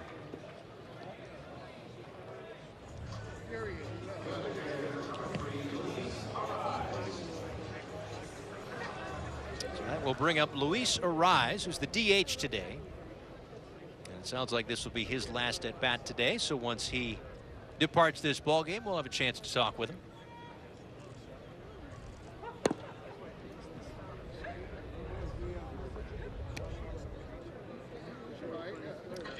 I know a lot of ballparks say no pepper games.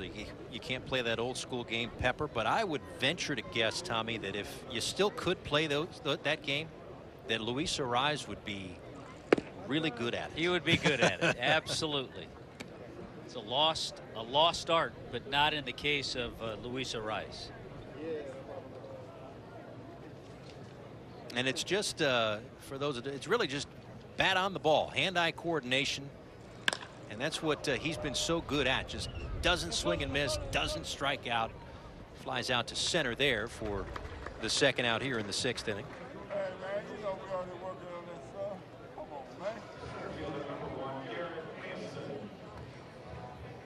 Celebrate the 305 tomorrow, March 5th, with this great deal. Tomorrow only, score $5 tickets to 30 different Marlins games.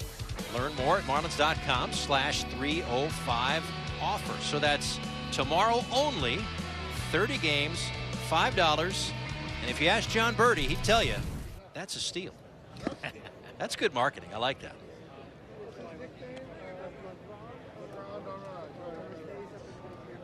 Of course, there's another guy we haven't talked about a lot. That's right. I think John Birdie's going to get a lot of playing time all over the place this year, which he did last year. Garrett Hampson, a non-roster invite, takes one up and in.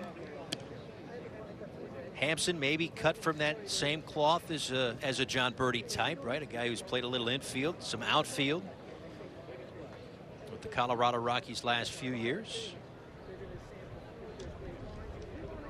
And trying what he can do to make the club as Brigham misses inside. You know, I've said it before so many times, a guy will get an opportunity, a young player, a non-roster guy, a guy who comes to big league camp knowing that he probably is going to go to the minor leagues.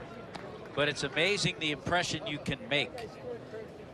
And if you're a pitcher, if you're a hitter, somewhere during the season, if the big club needs a particular position or a pitcher, all of a sudden something that a guy did in spring training may pop into their head. Hey, you remember when so-and-so did this? That was good. Yeah. He knows how to play this game. And I didn't have time to do it this morning. Maybe I'll do it tomorrow. But I want to look back over the last 150 years to figure out when the last time that a team didn't need its minor league depth to get through a regular season, right? So you're always going to need those guys at some point. Hampson grounds out to the left side to end it. 7th inning in Jupiter. Welcome back. Spring training baseball here in Jupiter, Florida. It's the Mets and Marlins this afternoon. So glad that you're with us here on Valley Sports Florida. Paul Severino and Tommy Hutton up in the booth. And down in the Marlins dugout, one of the new faces around Jupiter and the Marlins is Luis Arraez. Luis, thanks for taking the time. How you doing today? I'm doing good, my man. How you guys doing? We're doing great. Good to talk with you. I'll tell you what, from a distance, really fun to watch last year. Congratulations on the batting title. Thank you so much. And a little bobble over there at first base. Jordan Groshans, though, hangs with it, flips over to Yuri Perez for the first out. So, you know what, I've heard that a lot of guys in the clubhouse, they like you, that you're one of those guys that everybody gravitates toward. What do you make of the friendships and the dynamic in that Marlins clubhouse? I mean, I just come in here to have fun, you know. Baseball is a beautiful sport to play, and then I just try to give me a lot of energy to my teammates, because everybody in spring training, everybody's tired, you know, because especially the weather. Now it feels like 200. But nothing. We just here and have fun, man. New team, but same goal. I'm ready to play baseball. I fly out toward left field to the track, and De La Cruz makes the catch, 2 away. Luis, we talked a little bit around the batting cage. You're getting ready to go to the WBC, and you'll be playing first base for Venezuela because they got a pretty good little guy at second base. Yeah, we have Jose Altuve, one of my favorite players. So, is he really? Yeah. Tell us about growing up and watching Major League Baseball. Who'd you follow? Follow a lot Andy Chavez when I grown up. Andy Chavez, one of my favorite players. And right now, Jose Altuve. I stay with Jose Altuve a lot because we talk a lot, especially last year he helped me about how I can win the batting title, what I can need to do there. But especially him, he's a teammate, he's a amazing guy. What has led you to the high contact rate? Like you just don't swing and miss. Where does that come from? Oh, my dad teach me how I hit the ball. But I just look at that. My dad told me every time, hit the ball to the left field, hit the ball to the left field. If you hit the ball to the left field, you gotta make a lot of money. But I say, okay, Dad, gotta do it every time. But I hate strikeouts. That's why I put the ball in play every time.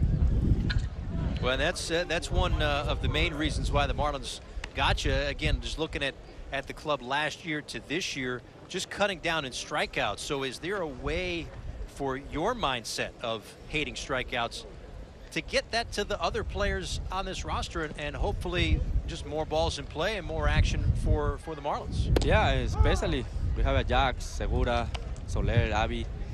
I think we can do a lot of damage during the season. Everybody knows this is a hard division, but not as impossible. So we just got to go there and have fun and play baseball right away. Yuri Perez deals. And this a fly ball off the bat of Michael Perez out toward right center field, and Hampson will put it away. All right, Luis, it was great to talk with you. That's 3 outs, so we'll let you go. All in a day's work. Thank you, guys. All right. Spot here in the spring where guys will usually get their 2-3 at bats and take it to the house. Well, the guy who took it to the house a couple of times had a big day, Mark Vientos. Yeah. 3 for 4, a couple of home runs, 5 RBIs. 900 feet worth of home runs, yeah. Something crazy. Brian De La Cruz set to lead things off as we move to the bottom of the 7th inning. Again, glad you're with us today on Valley Sports Florida. We'll have Marlins games sprinkled throughout the spring. Just a tantalizing few to just enough not to get you ready sick of us. for March 30th. We don't want you to get sick of us until at least April 3rd. Then from there, it's all over. De La Cruz takes a strike. Zach Green, the new pitcher for the New York Mets.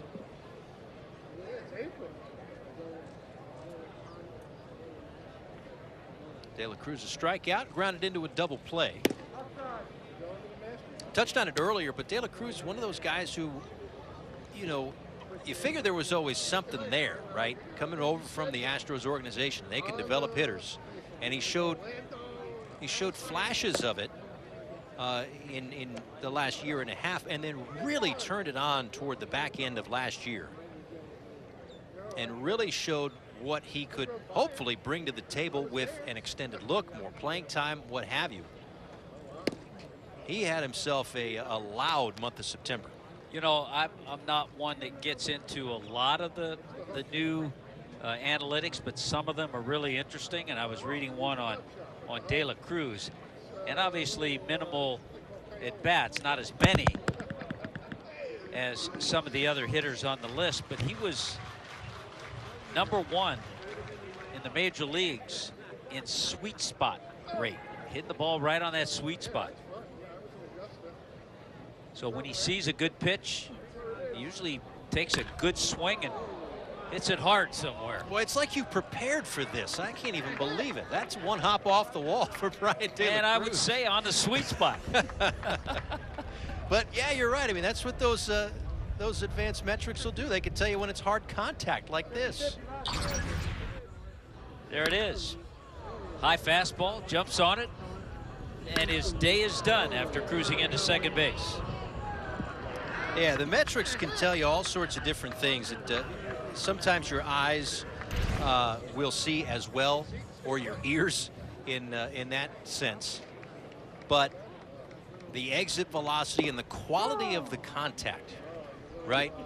And I'm still one of those that thinks that there's something to be said for batting average, that there's still value to it. I do too. But sometimes if you look at batting average, they could be bleeders, they could be bloops. But when you look at some of the advanced metrics, you could see something like a De La Cruz and think, okay, we might have a breakout candidate here because his contact is loud. Yeah, and by the way, it tells you a little something when number 2 on that list, Freddie Freeman. I've heard of him. He's pretty good. Peyton Burdick, by the way, the pinch runner at second base, as Santiago Chavez fouls one away. That's why, you know, Burdick's been around for a year or so. The number gets smaller. He's down to number 6. Was he in the 80s last year, something like that? 70?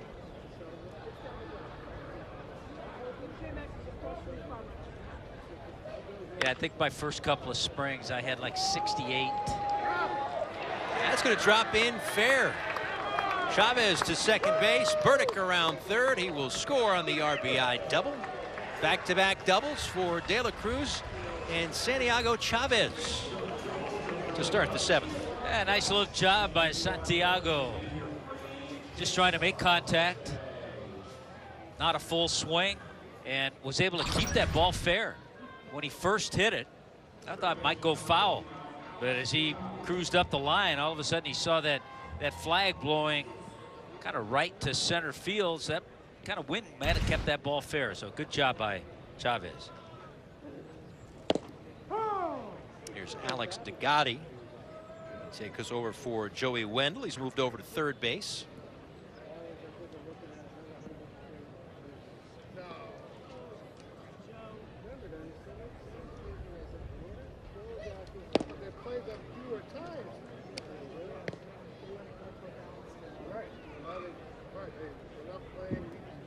You know, we've talked about a lot of different things. Haven't talked too much about Brant Brown, John Mabry, a couple of guys who have been doing a lot of work with the hitters. Fly ball to right, and that will advance Chavez to third. Yeah, part of it, that new look coaching staff for the Marlins. Mel's back, Wellington Cepeda out in the bullpen back. Rob Flippo mentioned him before. Pitching side kind of staying intact, but you're right. A bit of an overhaul on the offensive side of the Luis Ureta is on the bench. He's the bench coach for Skip Schumacher.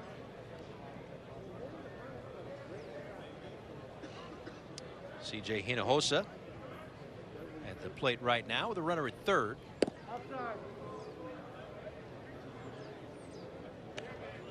And what can a hitting coach do for a hitter, for an offense, when it comes to philosophy or mindset, whatever it might be?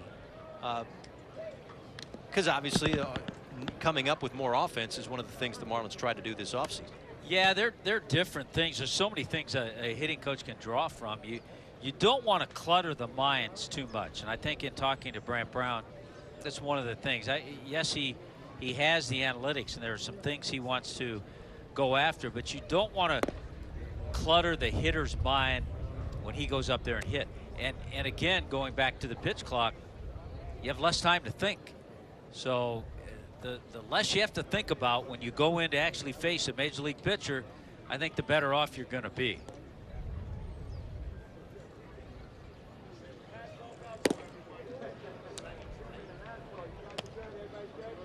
I love one. He's got a kind of a subtle sense of humor, Brant Brown. Yeah. And I went up to him today, and first 3 or 4 swings that the guys take in their first round of cuts in the batting cage were all swings just to hit the ball the other way. Stay back wherever the pitch was, just stay back, hit the ball the other way. He said, yeah, I like to call that my lousy single round. And there is something to be said for that, right? Yeah. Again, mentioned it quickly before, but the 1-run losses for the Marlins last year, that was not a whole lot of fun, but sometimes that's the difference of one,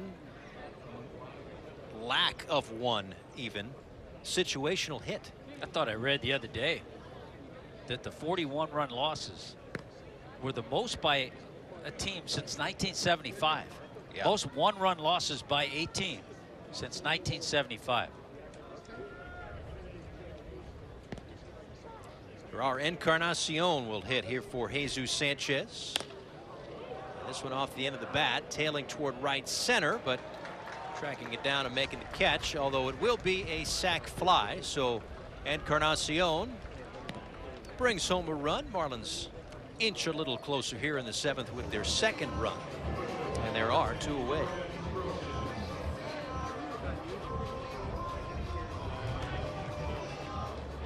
I think the interesting thing about the team in '75 that had all those 1-run losses, believe it or not, it was the Cincinnati Reds.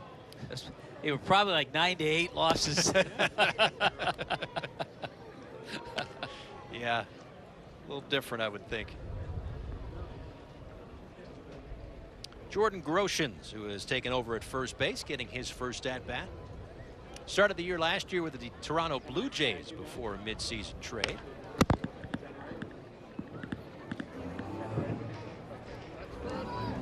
I think another guy, first of all, has an opportunity to make this club at the beginning of the season. But if he doesn't, I don't think there's any question we will see him at some point or another. Yeah, and he was fun to watch. There was a pretty good bat-to-ball skill with him last year. We saw him. He played some games at third base. He's going to get an opportunity to play a little first base. He's been a top 100 prospect in minor league baseball in years past. Straightened up with the high fastball there.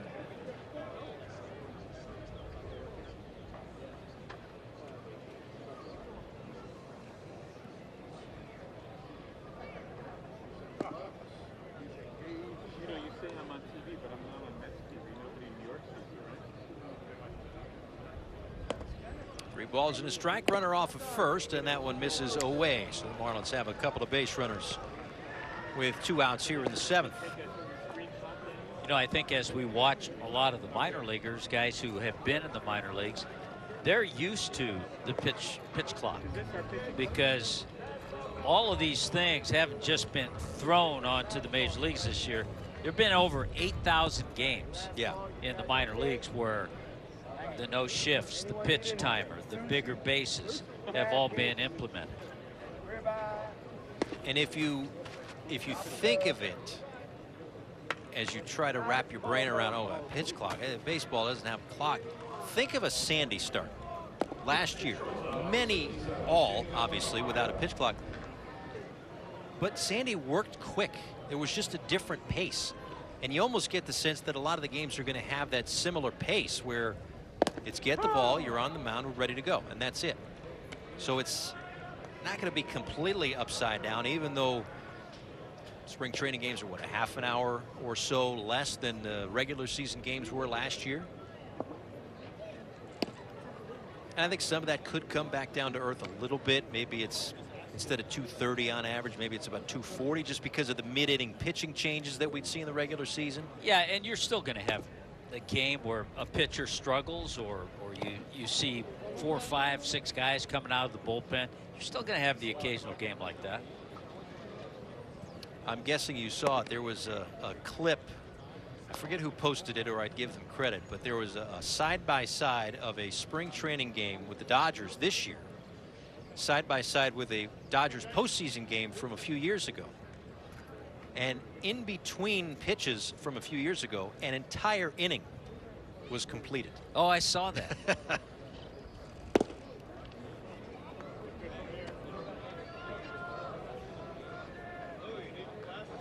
And I think when we were talking about the shifts, I don't know if we mentioned this, you might have mentioned it, because Paul, you covered it so well. Yeah. That an outfielder, there can be a shift. Yeah. Because an outfielder can be put into that opening over, if you want to put him on the right side, into shallow right field where we used to see an infielder. An outfielder can't do that, but then you're taking the chance of having just 2 guys in the outfield. And we've seen that in the spring. We'll take a closer look at that in just mere moments. We step aside as we get ready for the 8th inning in Jupiter. Here in Jupiter. Glad you're with us this Saturday afternoon. Talked a little bit about the shift and the change in the shift, and This is how it's got to be on the infield. You have to have 2 on either side of the second base bag. You can't be over the top of second base either. It's got to be clear. So then you wonder, all right, well, how are we going to shift guys like Joey Gallo? We'll figure that out. This is what Tommy Hutton was referencing. No left fielder. So the left fielder swings over to that shallow right, deep second area where we're used to seeing an infielder. And what you do with that is you have your 2 and 2. But now you are without a left fielder. But you take that chance if you think in your analytics and deep in your heart that that's where Joey Gallo or anyone like it is going to hit the baseball to increase your chances of retiring that hitter. You know, seeing that, I reached and looked for the telestrator, but we don't have that for these spring games. But yeah, I was thinking of who would you do that against that the Marlins face? Would you do that against maybe a Matt Olson with the Braves? I think he's one of those guys that has shifted the most against. Yeah, so probably. Possibly. Yeah. I mean, think about a Kyle Schwarber. Schwarber is another one. Harper, you'd think about it, but I've seen him get some line drive base hits in the left field. This is Matt Whitaker. And I think he just woke up everybody in the truck that's been dozing off the last 45 minutes. That's our truck out there in right field.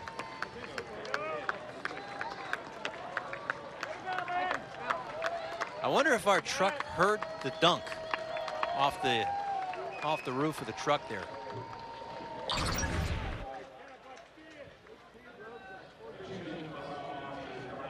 I think Pete in the tape room finally woke up.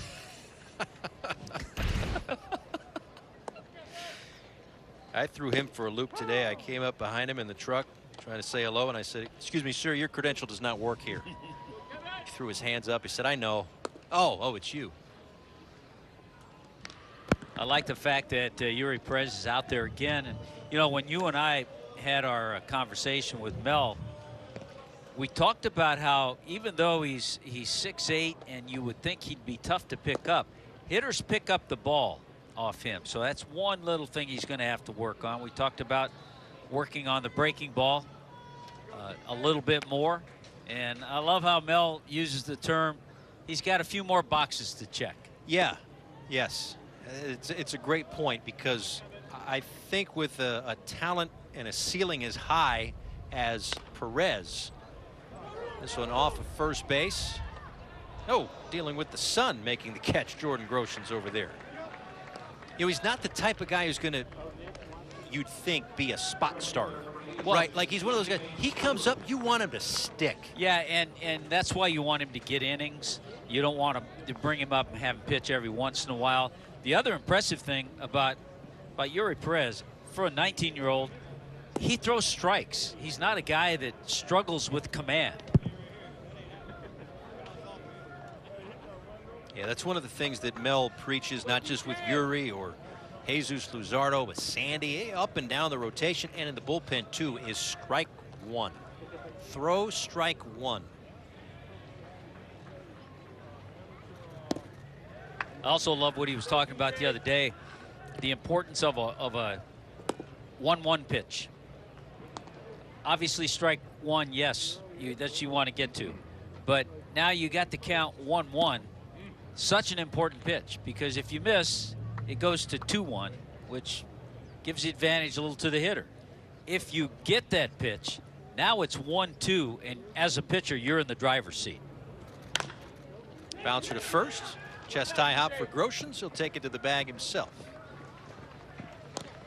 So we know that Mel and Skip Schumacher to his left there have Sandy at the top of the rotation.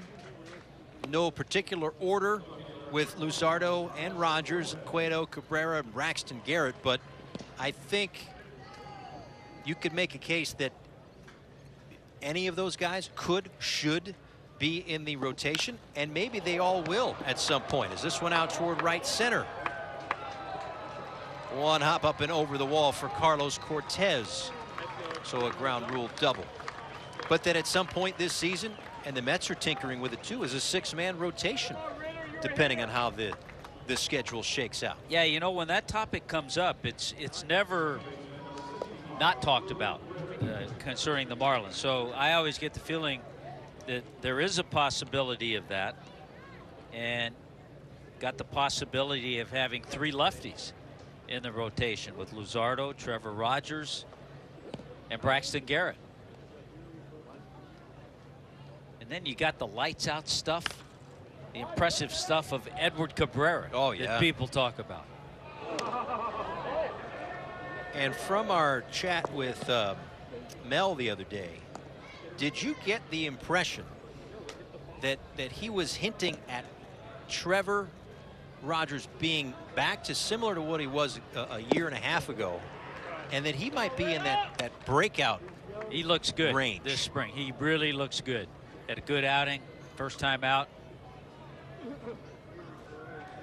Working on consistently releasing the ball, that same area, good release point.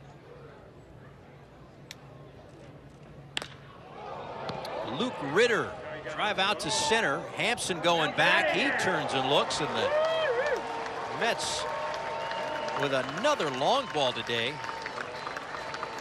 continue to stretch this lead. You are a hitter.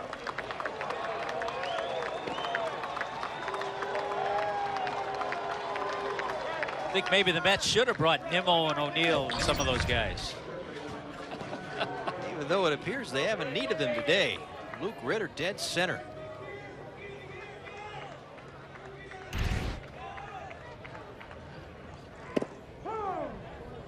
And one of those boxes, by the way, that Mel was talking about, and that even Kim was talking about when I asked her about Yuri Perez, one of those boxes is struggles, right? You want to see, as Brett Beatty got clipped by that one, you want to see how a guy struggles, because no matter how good you are, Sandy Alcantara won a Cy Young, got all 30 first place votes, and there was a start against the Dodgers where he just was not good.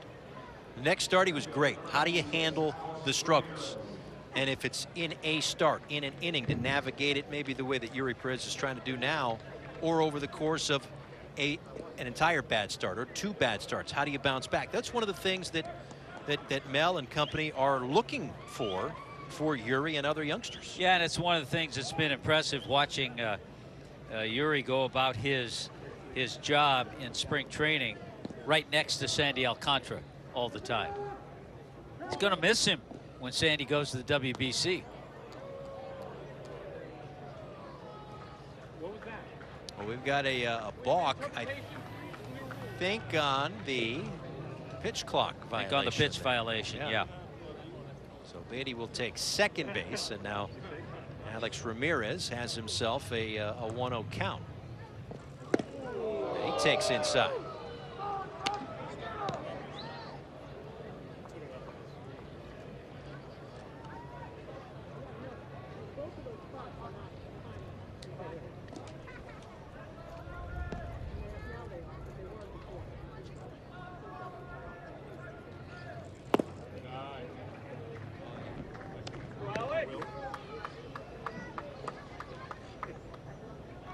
I think I misspoke. I don't think that balk had anything to do with pitch clock. It may have just been your regular run-of-the-mill balk, moving the runner to second base. So 2-0 the count here to Alex Ramirez, who fouls it away.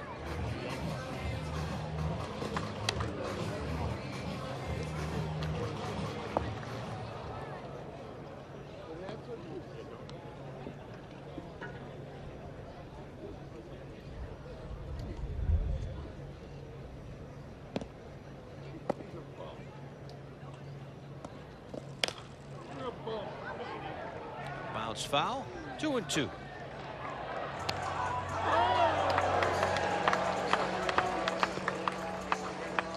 Just kind of a regular balk, kind of an old school play.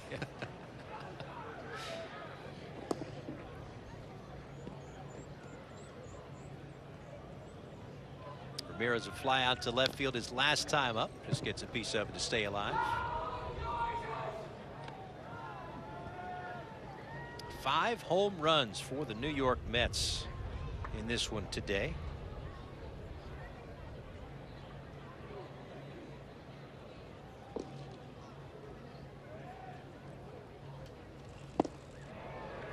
Perez comes back with the strikeout, but 3 more for New York as we head to the last of the 8th. Sports Sun. And welcome back. Mets, with 5 home runs today, have opened up the 15-3 lead. Make it loud for your Marlins on opening weekend as they take on the Mets. Thursday, March 30th for opening day through Sunday, April 2nd. Visit marlins.com/tickets.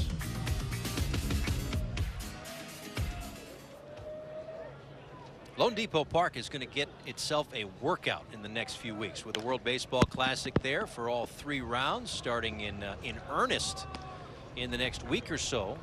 All over the globe, in fact. In Taiwan and Tokyo, Phoenix and Miami. As Xavier Edwards will lead things off. He's hitting for Luis Arraez.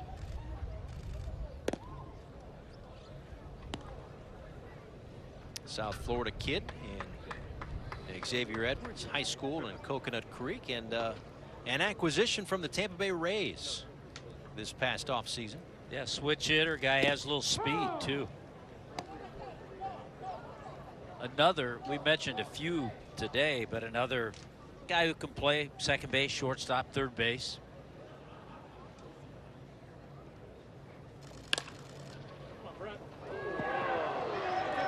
That's into left field.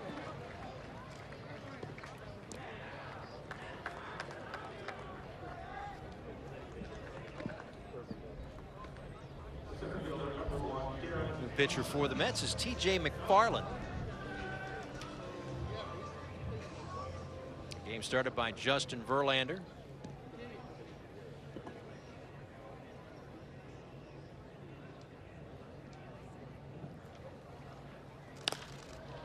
Hampson goes after the first one, sends a fly ball to right. It's DJ Stewart out there for out number 1. Yeah, I think Mets fans can feel comfortable and pleased with the 3 innings that Verlander pitched. 40-year-old, 3 innings, couple hits, 1 run, had 3 strikeouts. It's like he's done it before. 35 pitches and 28 strikes. Get the feeling he knows the routine. Here's Peyton Burdick.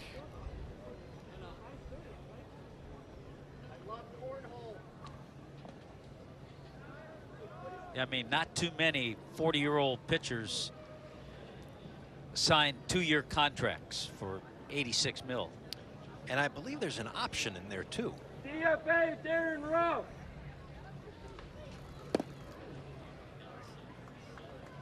It's like a Tom Brady contract almost. Well into your 40s.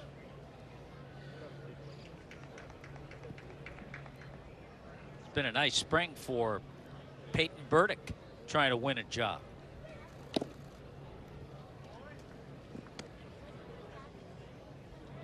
Saw Burdick toward the tail end of last year. I think for him, it's a matter of controlling the swing, controlling and getting better knowledge of the strike zone. To third, stays fair, long throw, and Burdick able to beat it out. Infield single for Peyton Burdick. Got a little speed. That's his 4th hit this spring. Got a home run to go along with that. It's not something we mention often in baseball, but that's good clock management. He asked for a timeout before that. And a little tangled up in the feet there. Maybe not sure if that ball was going to get through. It looked like maybe a little turn at one point.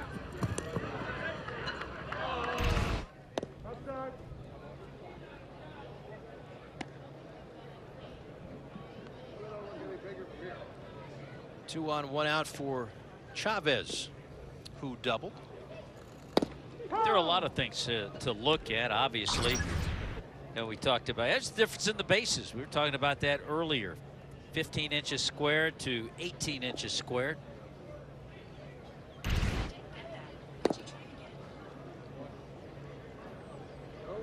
So 15 to 18 inches. Referred to as a pizza box. As Alex Cora referred to it as, and you know, you put a Papa John's or Domino's on there. Maybe a D'Angelo's if you go locally. High bouncer, and they make the play over to first base. But what I was going to talk about was different positions. I don't want to say it's a concern, but who's going to be back up at first base? Who's going to be back up?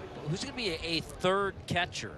You don't have to carry 3 catchers, but you know, you have Jacob Stallings, who's solid, does a good job, and Fortes, but you know, you always have injuries to think about. So you have to think about that as you move along in the season. Ball in the dirt will allow Edwards to score. And Burdick to move up to third base.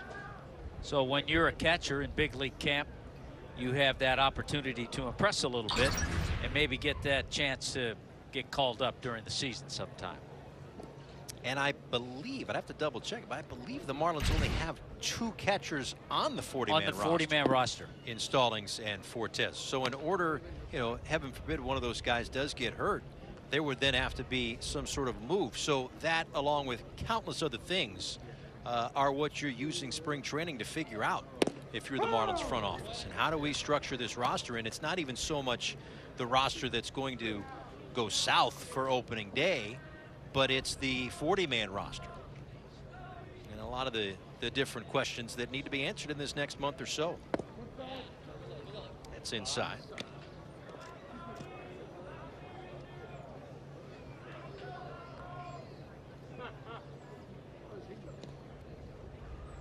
Alex Degatti, a fly to right his first time up, and he takes a called strike 3 to send us to the 9th inning. Marlins trail heading to the 9th. March 30th, first pitch a little after 4 o'clock, but our coverage on Valley Sports Florida starts at 3. A full hour, a jam-packed hour that Greg Minervini is already trying to cut down as he tries to overproduce that one because he won't let the producer actually do the work. Greg right now is trying to get himself in shape for 1 hour. Yes. Yeah, well, because now when he does some stuff now, it's broken up because of intermissions and stuff. He doesn't have that. Yeah. Jeffrey Yan on to pitch, and the first one is a bouncer to third. And that is the first out. Roshan's kept his toe on the bag. A little weight there. It'll look there from Wayne Kirby, but 1 pitch and 1 out.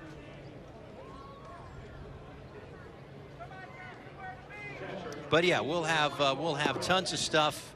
We'll have I don't know exactly who is slated to be on the desk, but I'm sure all of our familiar names and faces will be there throughout the season. We'll have, of course, Craig will be out and about. We got Kelly Sacco, Jessica, and you know, the revolving door with you. Right. I'll be happy to be working a number of games, including opening day. You got opening the Mets. Day, right? I've got that Mets series. Perfect. Rod Allen will be along. Gabby Sanchez, Jeff Nelson. Jeff Nelson, sure.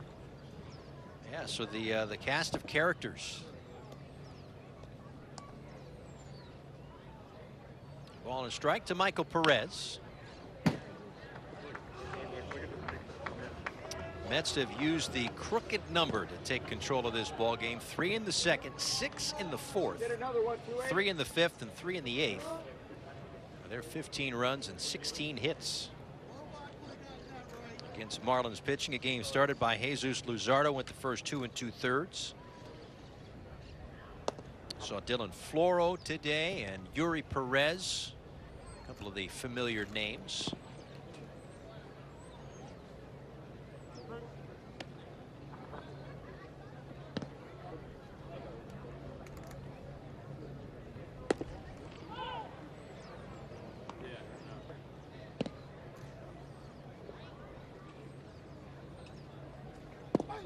And a called strike 3.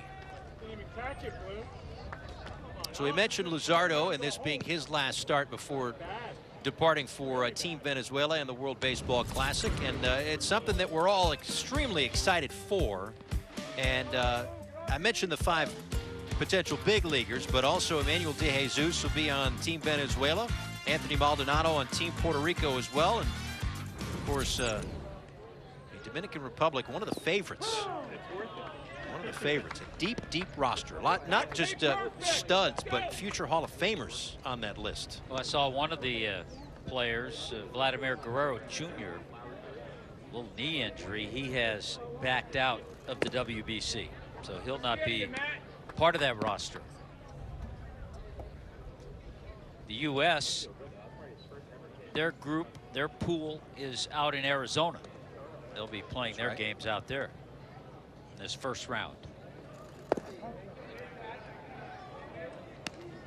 Yeah, look forward to that. It's always a great event no matter where it is, but South Florida does it a little different, right? There is awful lot of fun and energy at the ballpark with the World Baseball Classic, and you can see all 3 rounds of it as well once it all gets going. So about, what is it, 2-3 weeks or so.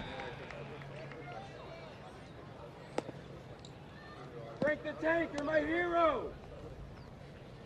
And with Mrs. Lowe, full count to Matt Winokur.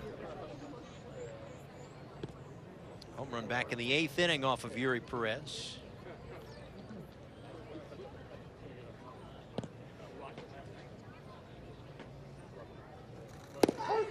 In there for a called strike 3. So a couple of Ks for Jan in the 9th inning.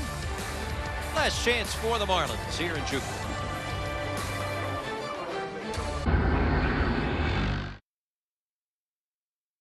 (15-4) scores. We get to the bottom of the 9th inning here in Jupiter. Glad you spent some of your Saturday afternoon with us. Big day here for the Mets when it comes to the home runs. 5 home runs off of Marlins pitching. And now it'll be a former Marlin. A little time with the Marlins last season. Jimmy Yacobonis on the pitch. And he'll face C.J. Hinojosa to lead things off. Yeah, prior to that, time with Baltimore, time with Seattle for Yacobonis.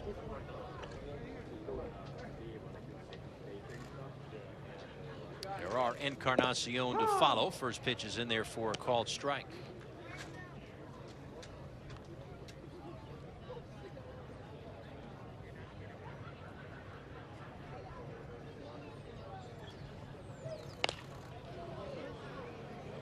Popped up right behind second base will be the shortstop making the play.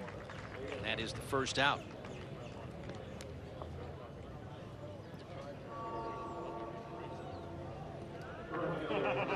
And Skip Schumacher was asked before the ball game today about obviously the Marlins spring record is what it is, and it looks like it'll have one more in the loss column if the score holds here. But when are you going to be concerned with spring wins and losses? And he said, well, you tell me when opening day is. He said, yeah, what date is opening day? Everybody shouted out March 30th.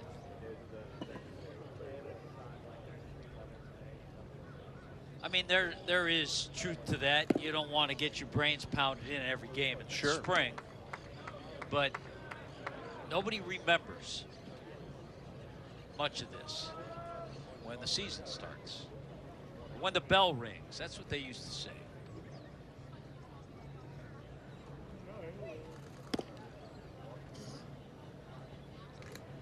Talked earlier about Encarnacion with some reps at first base. He played, got the opportunity to play a lot of first base in winter ball this year.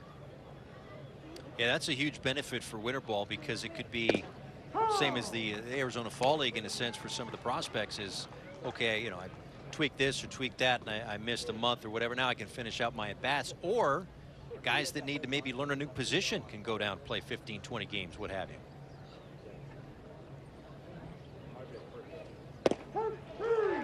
Called strike 3, and the Marlins are down to their final out.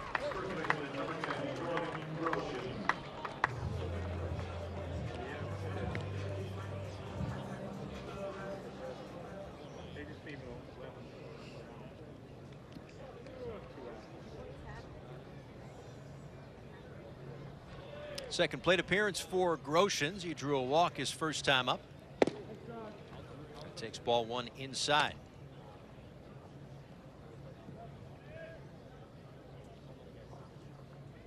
Yeah. Beezer!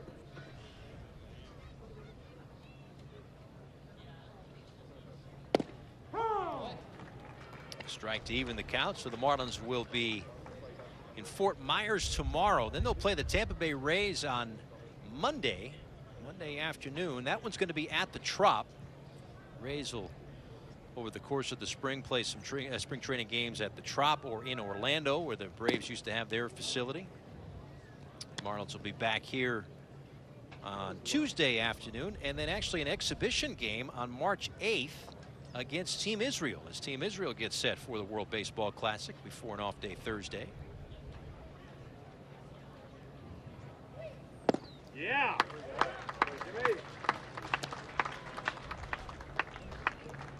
Such an interesting concept with the World Baseball Classic. You have teams that a lot of people favor, and then you have teams such as the Team Israel. I've been reading a lot about Team Czechoslovakia. Yeah. The Czech team. Yeah. I mean, do they have a chance? No. But they have guys that are playing that, are teachers and just do it part-time. Just outside there, 3 balls and 2 strikes. And you think of it, it's like an investment, because it's not so much the players now, but it's the next generation. You think of Jazz, right? Like what Jazz means for the Bahamas, and making sure that 7, 8, 9, 10-year-olds are interested in playing the game. There's a called strike 3, and that will do it. The New York Mets all over the Marlins this afternoon in a spring training game here in Jupiter. But it was fun, a little quick pace. A 15-4 game done in 2 hours and 40 minutes. Which is an interesting concept right there, because normally a 15-4 game would be about 3.5 hours. But either way, the Marlins got their work in, the Mets got the long ball, and you and I had a little fun, Paul. Yeah, we got our work in too. Yeah. Yeah. Well, it's been a pleasure. We'll see more of you throughout the spring. We will enjoy a couple of weeks off before we come back on March 17th. We enjoyed having you. Glad to be back for the 2023 season.